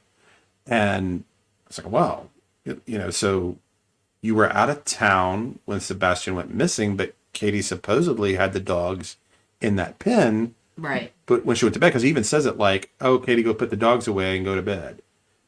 Which, if her regular thing is to always let the dog sleep with her, then why is he even suggesting she put the dogs in the bed? Because he knows she's not going to, right?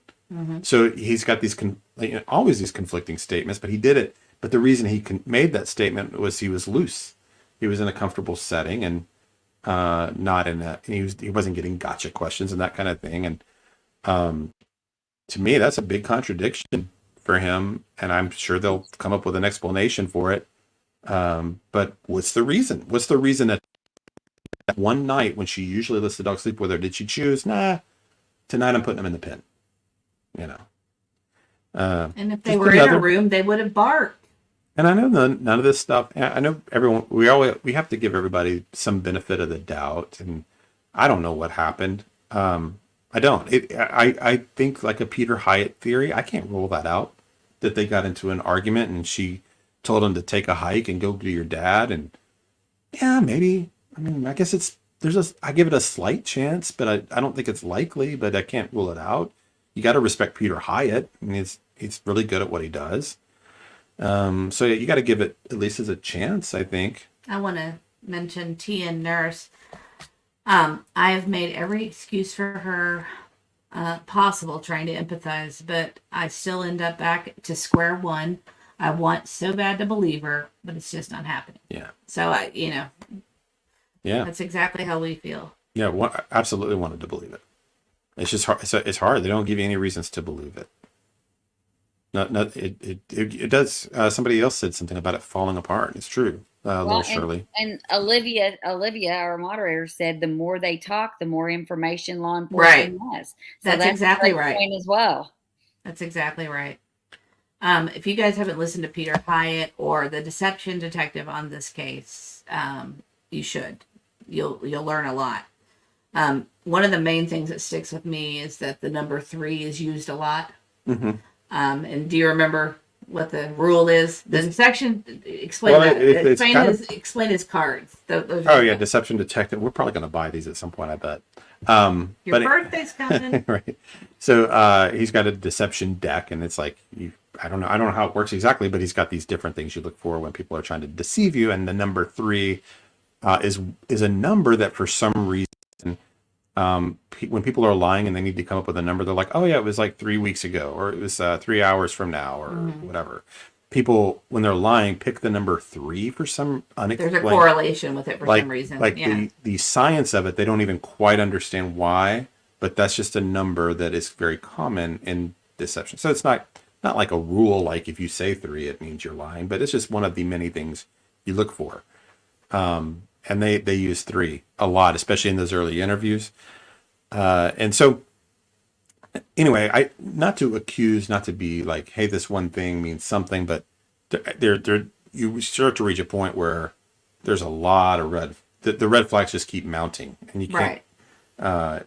There's just yeah, I don't know. So I wanted to ask something else too. We like if you're not aware, we do live in the area, not that terribly far away. So we are happy to do any on the ground type of, like if you want to do more paths video, if there's theories that you would like us to kind of flesh out, like anything about the area, we are happy to go do that, and then do that on the next show and talk about it if it fits in with a theory or something you're trying to work through your head. Because not being here for a lot of you, it's hard to visualize. That's what we're hoping we're offering with the videos.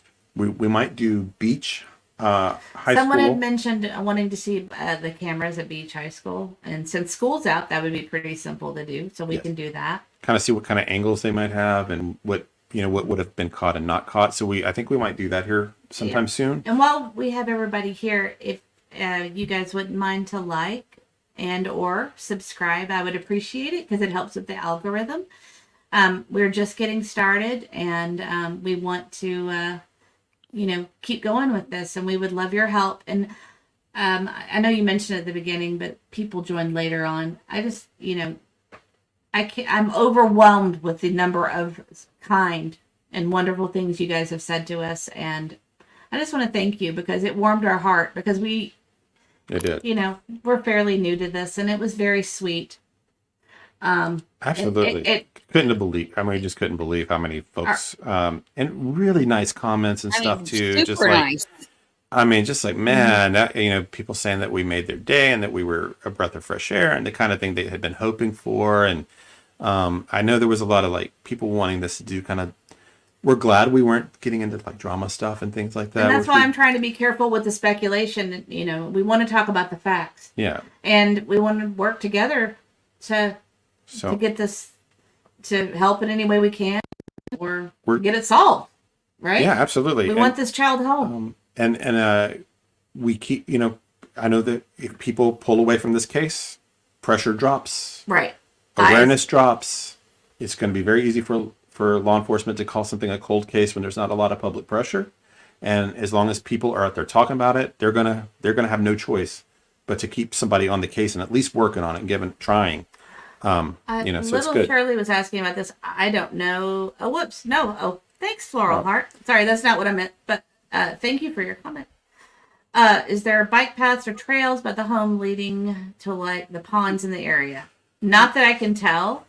There are creeks and things like there's that. There's a lot of creeks around. Yeah. And there's no sidewalks. That's one thing that's, if you're thinking about a kid taking a path, a sidewalk would be an easy path. There's not really paths and trails over in that area unless you left that area. Yeah. If you were going to try to leave discreetly, the creeks might be the way to go if you were really like, I'm trying to get out without being seen. That would And that there's would be a the, pretty significant creek across Long Hollow Pike near the church. Do you remember Aunt Eve when we went over there? Yes, yes. That's the day we saw buzzards and we were But, scared. you know, We were again, looking around, yeah. problem with the creek stuff and all of that is what we think we know by the descriptions of the parents is that he hates getting dirty and muddy and would never dream of getting in a river or creek. They That said he would the go in only- swimming he would- pools, yeah, but he would be in a pool. He would not swim in a Um, lake or a creek. Aw, you know, Marcia, you're the sweetest. I like that. I subscribed and it's been very professionally presented and the language is very clean and I appreciate that. It's hard to find these days. Katie knows, Chris knows, in my opinion. Yeah, I think they know something. They know more than they're sharing. And yet, you're not going to hear bad language on our channel because that's just not what we. Yeah. That's not our lingo. We Not just kind of here. feel like we want to do stuff that we could present to children. and Right. Not feel embarrassed ourselves. We're you know? a mom and a dad. Yeah. So, So we just don't. We just and don't an do that. aunt. The only, So- the only way I can imagine is kind of going that route on a channel is if not us, but like if we're playing a video that was super important, maybe, and then even then we probably try to bleep it out if we could. Do we know It's not that? the route oh, we're gonna sorry. go. Do we know the distance, Aunt E? Do you know this? Because you were looking under the pond today. Do we know the distance between his house and that retention pond?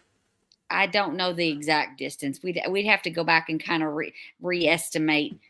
Well, if it was a straight shot, you're gonna have to go through some yards, like some neighbors' yards Yeah, for it's kind sure. of as the crow flies or on foot. It would be a Right. little different. It would be like maybe a couple hundred yards, 200-300 yards, maybe a little further to get to that retention Just pond. straight there, like if you're drawing a straight line. Right, but by foot, you're going to have to go all the way up that hill, Right. then back down that dirt area toward those houses.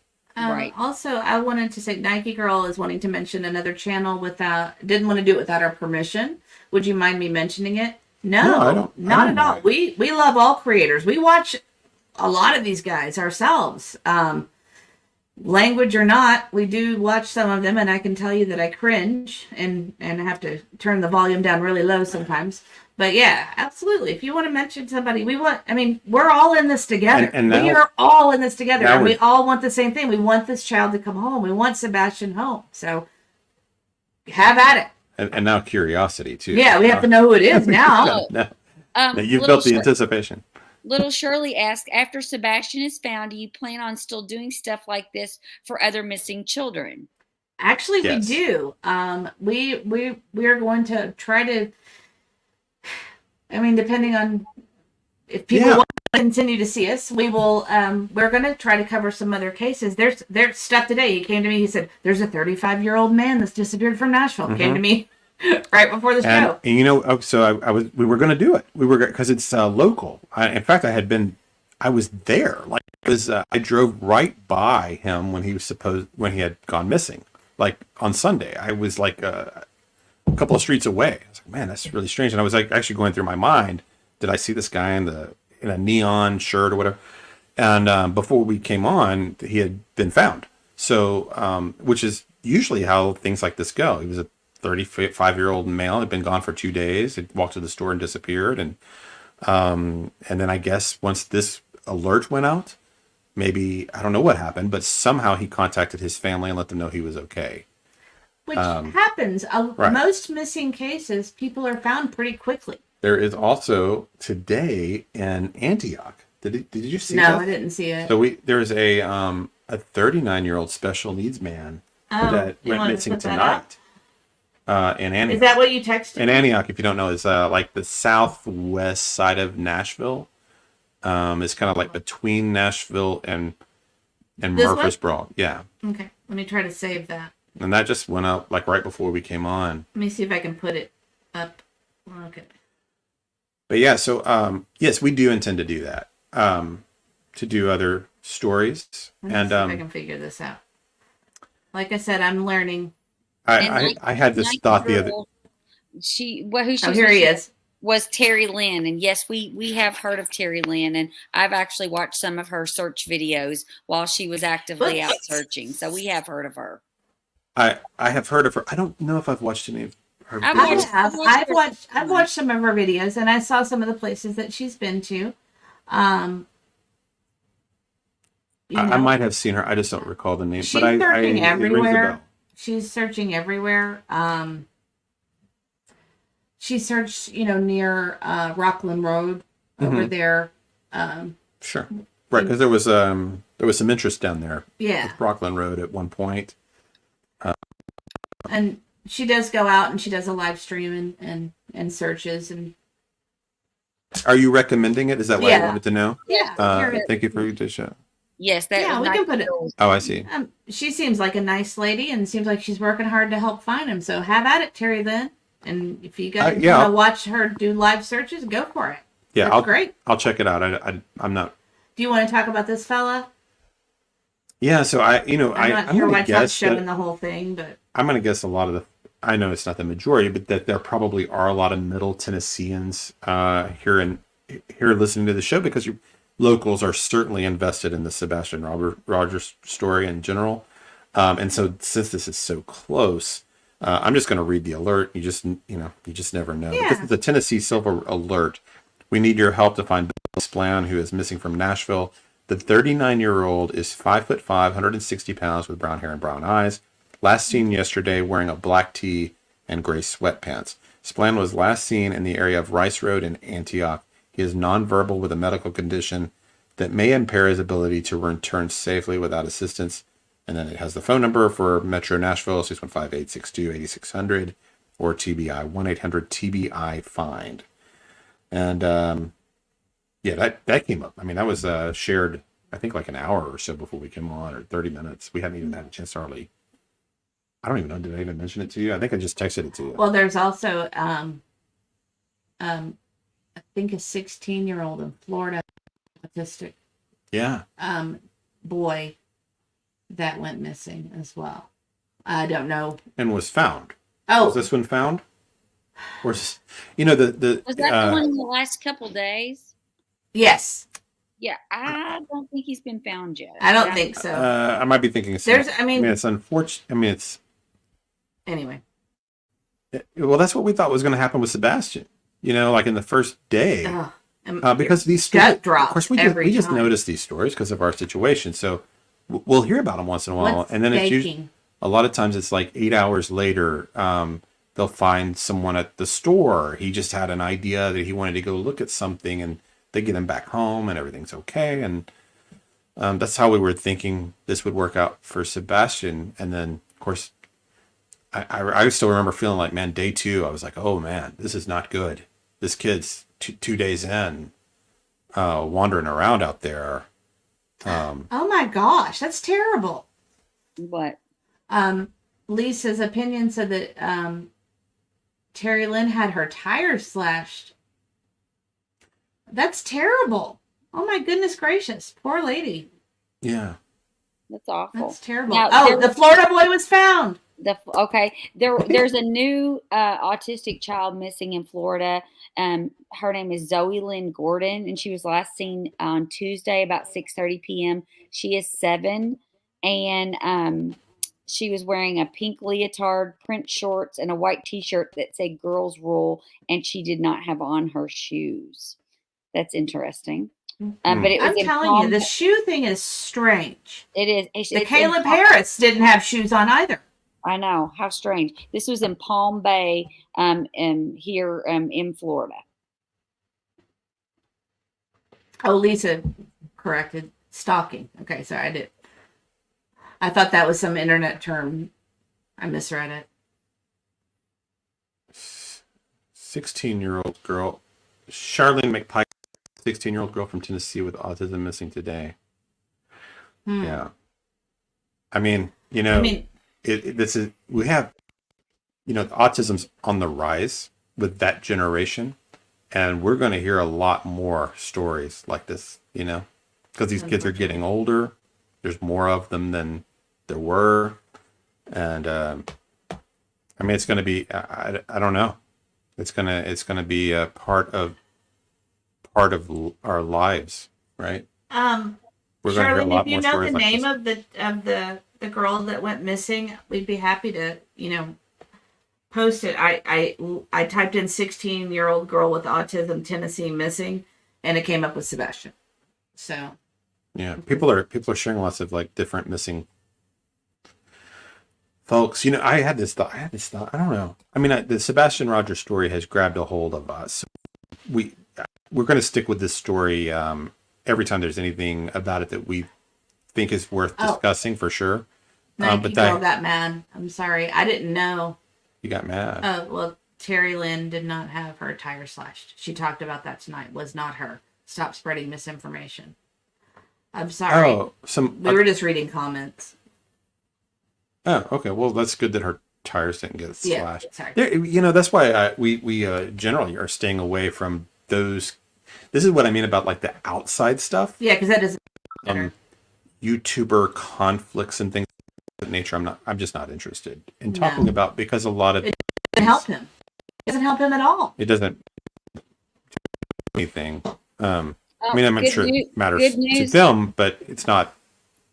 What? Good news here in Florida. They just the news just came out and said the little girl I just spoke about was just found. Wow. Wow. That's awesome. I mean, she was missing about 24 hours though. Oh wow. And a lot of these crazy. cases, It just came across my phone. A lot of these cases with teenagers typically are runaways, unfortunately, that go missing. Yeah, if they're, yes, right. I mean, the odds are, I think it was a Deception Detective that gave this one day. It was something like a kid goes missing. It was like a really crazy number, like 1 out of 30,000 is a foul play when a kid goes missing. Oh, wow. So like it was like the vast majority of the time when a kid is missing, they actually are just a runaway or missing. Right. They're not like foul play involved. But then maybe this wasn't Deception. This might have been somebody else. But they said, but then you got to start factoring in new detail. Right. Like you start factoring in abuse at home or a step parent, history of SA, things like that. That's why you have to go back to law enforcement. Lowers those. Holding back a lot of, because I mean, just the stuff we know. If we're putting it together, law enforcement put it together the first day. Yeah, and when you listen to these guys talk, they seem like pretty sharp guys to me too. The detectives, these don't seem like. I don't know. I know I can be a victim of my optimism sometimes, but I think they're on it. I think they're on it. One other, I know we probably should go here in a little bit. Yeah, we probably should. One other thing I just love interacting with everybody. It makes me so happy to see. I was thinking so many people that care about all of this. Yeah, I was thinking this. If you didn't watch it, Nike Girl says I am loving Auntie too. There you go, Auntie. That's awesome. Oh, thanks. Yeah, and we love the interaction too. It's fun to hear everybody's thoughts and kind of different theories and just kind of talking this out. And we have other friends that are that we might be able to bring on. Can't promise anything, but we have a law enforcement friend who is retired, and we thought about maybe bringing him if you guys are interested. Yeah. In just kind of getting his thoughts on the case if you guys are interested. I would like to ask him about just like investigation. Like how his works. opinion on like when to be quiet and when not to be quiet, and what good or harm the public can do. Like that's what I worry about in this is I don't want to hurt the investigation. Right. So I'm afraid I want to know. Like I would like to ask him where should I draw the line on what we discuss with something like this? Is there I don't want to tip anybody off. You know what I mean? Right. I don't want to mess anything up. So that's the kind of stuff I would love to have him on to talk about. And Do you think you're that powerful? I'm just kidding. I'm kidding. I'm just joking. He hasn't blocked me on Facebook yet, so we're at least that okay. Well, he is making a running list. So if anybody has questions after this is over, because it's so hard to read during the chat on the replay, I guess is what they call it. If you guys have questions, Mr. E is compiling a list just in case we ever run into Mr. Proudfoot. Yes. So I have a list of questions, and we do have a phone number. We have not started doing call-ins yet. I don't know. I don't know when we're going to do that, but if We're not ready yet. at some point, we're going to put the offer out to them if they would like to Sure. be on. That we won't do. We won't get into their families, and we won't get into CPS stuff and things of that nature that we know are not. We will just, if they are interested, we would be happy to do an interview and have any of them on to talk. But you're compiling a list of questions, timeline I will questions. do a straight line. But the questions that I will have will involve timeline. I want to know timeline questions and certain details that have been glossed over or just been absent from other interviews that I've heard. They have said in the past, at least the Proudfoots have, that they are completely transparent. If you have questions, just ask. Well, we have questions. Going to be fair. I'm not going to use a name call. That's not how we would play. If you'd like to try to explain this away, we'd be happy to have any of them on, Seth included, and Katie, of course, as well. Any of the three, if they were interested in kind of clearing up timeline stuff, to do that. We're not mean or gotcha. No, we're just logical. Not going to do that. We just try to be logical and just ask logical questions. Just ask questions that I just don't know. Don't know the answers to. There's a lot of holes that we have in what we understand and just need some clarification. Yeah. Sally Mae says Collins can be a lot of drama and misinformation. I think that's why we don't want to do that yet. We're just, I don't even know if we'll ever do it. We have it set up to do. We're just not there yet. We didn't expect to have, a lot of people. Yeah, we don't know what we're doing yet. Yeah. Or I don't know if we will know what we're doing. So we're trying. We're have the ability to do it, but we are not doing it yet. So I know what you're saying, though, the drama and the kind of crazy, because you hear some crazy stuff on the call-in shows, no doubt. But the bright side is our audience has been like sharp. So if the chat is an indicator of the kind of call-ins we would get, then I'm not as worried about that. Right. But you guys are pretty awesome, actually. Yeah, reading all these comments. I mean. So if this is our typical audience, that we're getting on the chat, then I'm not worried about that. But I know what you're saying. I don't know if we're going to do the call-in thing or not. Well, it'll be a little bit. Let's see. This is from Marcia Bauckham. I'm convinced that all the professionals that are analyzing Katie's and Chris's interviews have to have connections to agencies and detectives they are reaching out to. Absolutely. Yes. Yeah, absolutely. I'm sure they've got. I'm sure they've had somebody analyze. I would be shocked if they're not.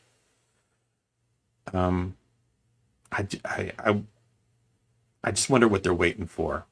I think, in my opinion, I think they're gathering data. They're gathering information. They're making lists of inconsistencies, and they're waiting until they have information to do something. And I think it has to compile. Like one of the people that had written in earlier, they have to have reason to do anything. They have to have that.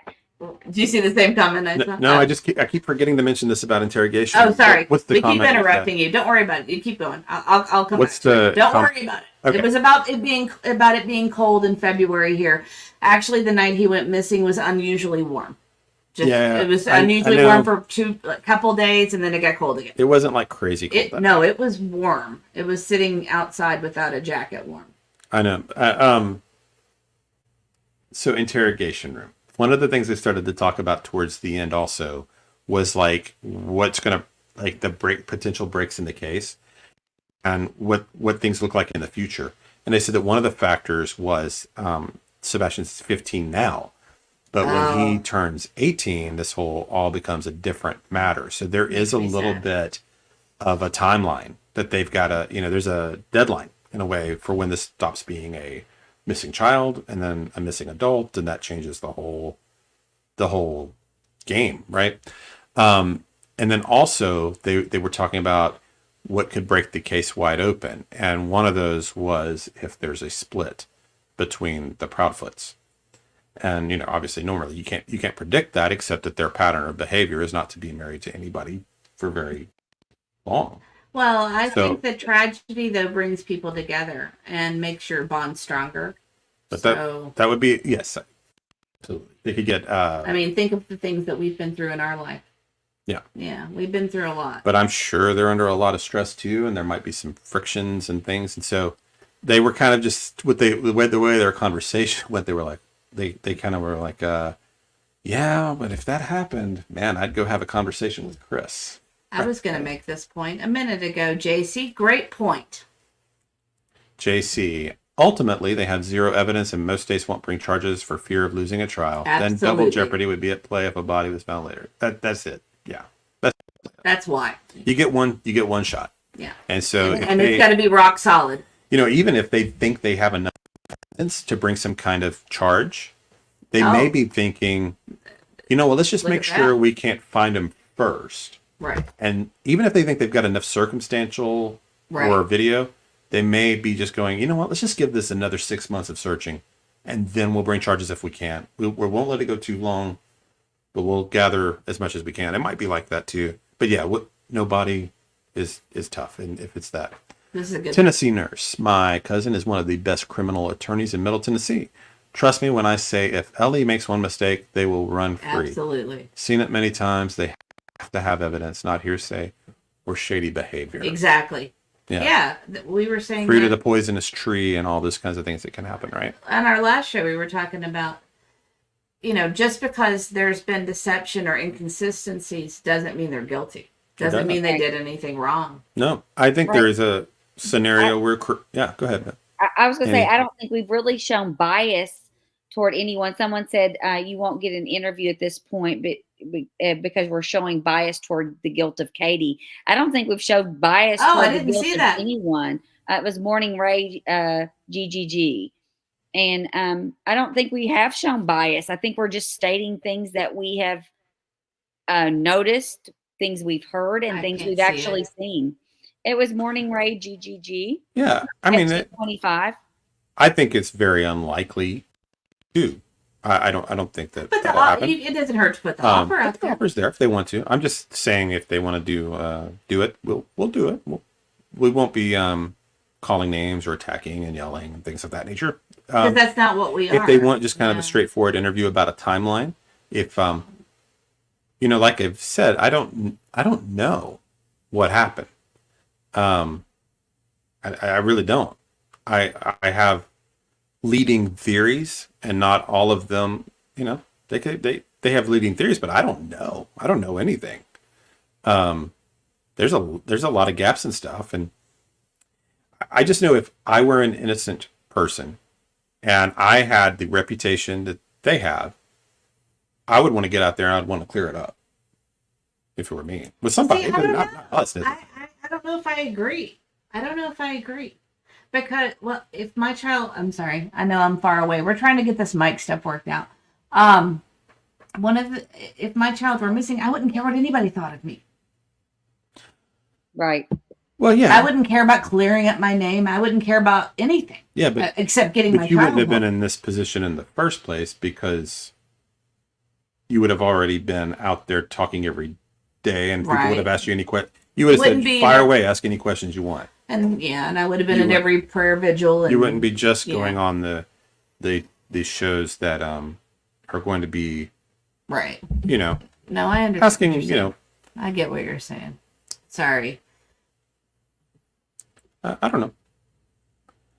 Thank you, Shirley. We appreciate that. Aw. Well, I think that we want to give them the benefit of the doubt. We want them to be not guilty. We want this to not, be what, some things lead. Yeah. We don't want it to be this way. But Yeah. we can't look the other way on this strange behavior. Right. You got, there might be explanation. You were saying a moment ago about that they could be acting very guilty and deceptive. It doesn't necessarily mean they had a hand in anything happening directly to Sebastian. Right. It could be that they have skeletons in the closet with other stuff that they just don't want out there. And there are that's things why that we're not going to talk about because it's not they pertinent. could just be trying to be like, hey, don't look into my life at all, Right. because they don't want other Or- things known or talked about or family members or whatever. Right. It's possible. Right. I think. Anything's possible. And it could be the way that, maybe there's regret in the way he was, they treated him when he was there. You just don't know. Yeah, we don't know. You just don't know. But anyway. So we appreciate everybody being. Are we going to? Do you have anything to say before we go, Auntie? No, but if you have questions or anything that you would like us to cover in future broadcasts about this case, or if you have some other cases that you want us to dig into when we start moving on to other cases, please let us know, because we don't know about every missing or unsolved crime, and we really enjoy doing this, especially with children. And if there's anything we can do to help, I think that's what our goal is to bring awareness to the missing kids and hopefully get the word out, so if they're out there, someone can find them and bring them home. And I think that's our goal, is just to help and to keep that child, like Sebastian, relevant in people's minds, so he's not forgotten, and the search can continue. Absolutely. And we've got somebody asking about Summer Wells. Loyalty is royalty. Summer Wells, honestly, he's looked into that case more than I have. But It's very similar. It's wild how similar it is. yeah. But we should wrap this up and let you guys go for tonight, I think. But if you guys wouldn't mind, we've got 337 people right now. Oh, 40. If you guys wouldn't mind to hit that like button, subscribe, we'd really appreciate it, because we want to keep doing this and we want to keep talking with you guys. It's so much fun. It's so exciting to see all the comments and try, interact with people and discuss this and work together. Yeah, absolutely. It's been. I almost have to. I enjoy so much reading the chat. I know with everybody. you get caught up in it. I almost forget we've got a show. Well, and that's what I got in trouble with last time. People were saying I was high because I was squinting and doing and like looking at the chat. So Summer Wells needs a fresh set of eyes. I'll tell you that one. That one does call to me a little bit, actually. Yeah. And so, maybe we'll talk. I mean, I know that case is 3 years back out there, and but it can't hurt to revisit. And it's a you don't know a lot about that one, but we could do that. Someone mentioned Orrin and Orson Wells are still missing after 3 years. They were 3 and 4. So oh my goodness. We'll look at that one too, and put that on our list of ones to review. I will. It's Orrin and Orson. Do we know where they were located? See, goes I'm gonna make some notes. So Orrin and Orson. I have not heard of this one. Wow, yeah, that's crazy. Interesting. 3 and 4. Okay, that's one we'll look at too. Yeah, the Summer Wells thing's sad. That Chris if you haven't, I mean, I'm sure a lot of you have, but if you haven't, that Chris McDonough interview where he goes out to the Summer Wells home and goes to her bedroom and that area, and it is an unbelievable interview that he gets with the mom, because it's just we'll talk about it if we decide to do that story. But man, it's nice.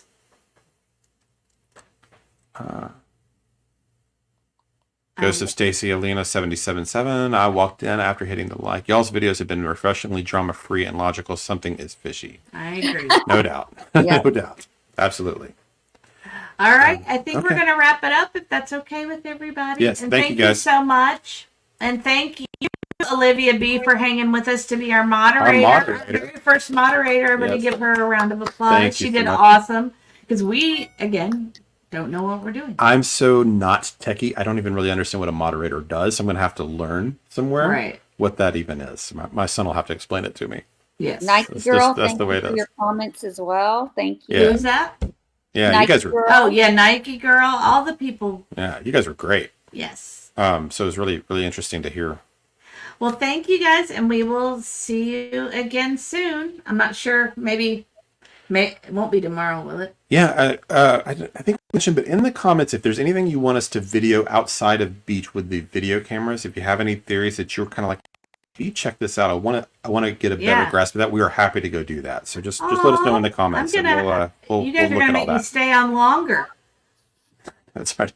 It's hard to walk away. The love, I swear, It actually it's is just that way. sort of amazing. It's sort of amazing. It is. You guys are the best. We truly did We not. have to come up with a name for our people. Honestly, we were doing like streams for like 1 and 2 people. We Like were last doing week. streams for each other because we We had- talk about this stuff every We night had on our porch. Adrian. We had Adrian. We were talking to like Where's the whole Adrian? episode, and Yeah, I we've don't not seen Adrian. like we were getting to like personally the people. Right. So we just did not have any idea that this would be like this. But I'm glad you you guys are guys finding so value much. in it, and we'll it'll be your channel. We're not going to change the way we do this, so we're going to keep keeping it drama free, logical. The things I think, using deductive reasoning and the tools of statement analysis and that Right. kind of approach. And we're going to try to block out all the weird noise. noise. That's The static. we're going to try to make the show that we think we would like. That's Yeah. our goal, right?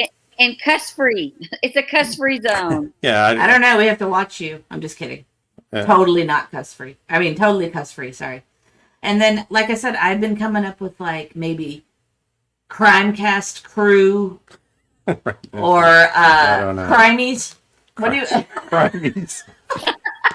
I don't know. Maybe that'll happen organically. So if anybody comes up with a really Crimies. fun name, I don't know. It's funny.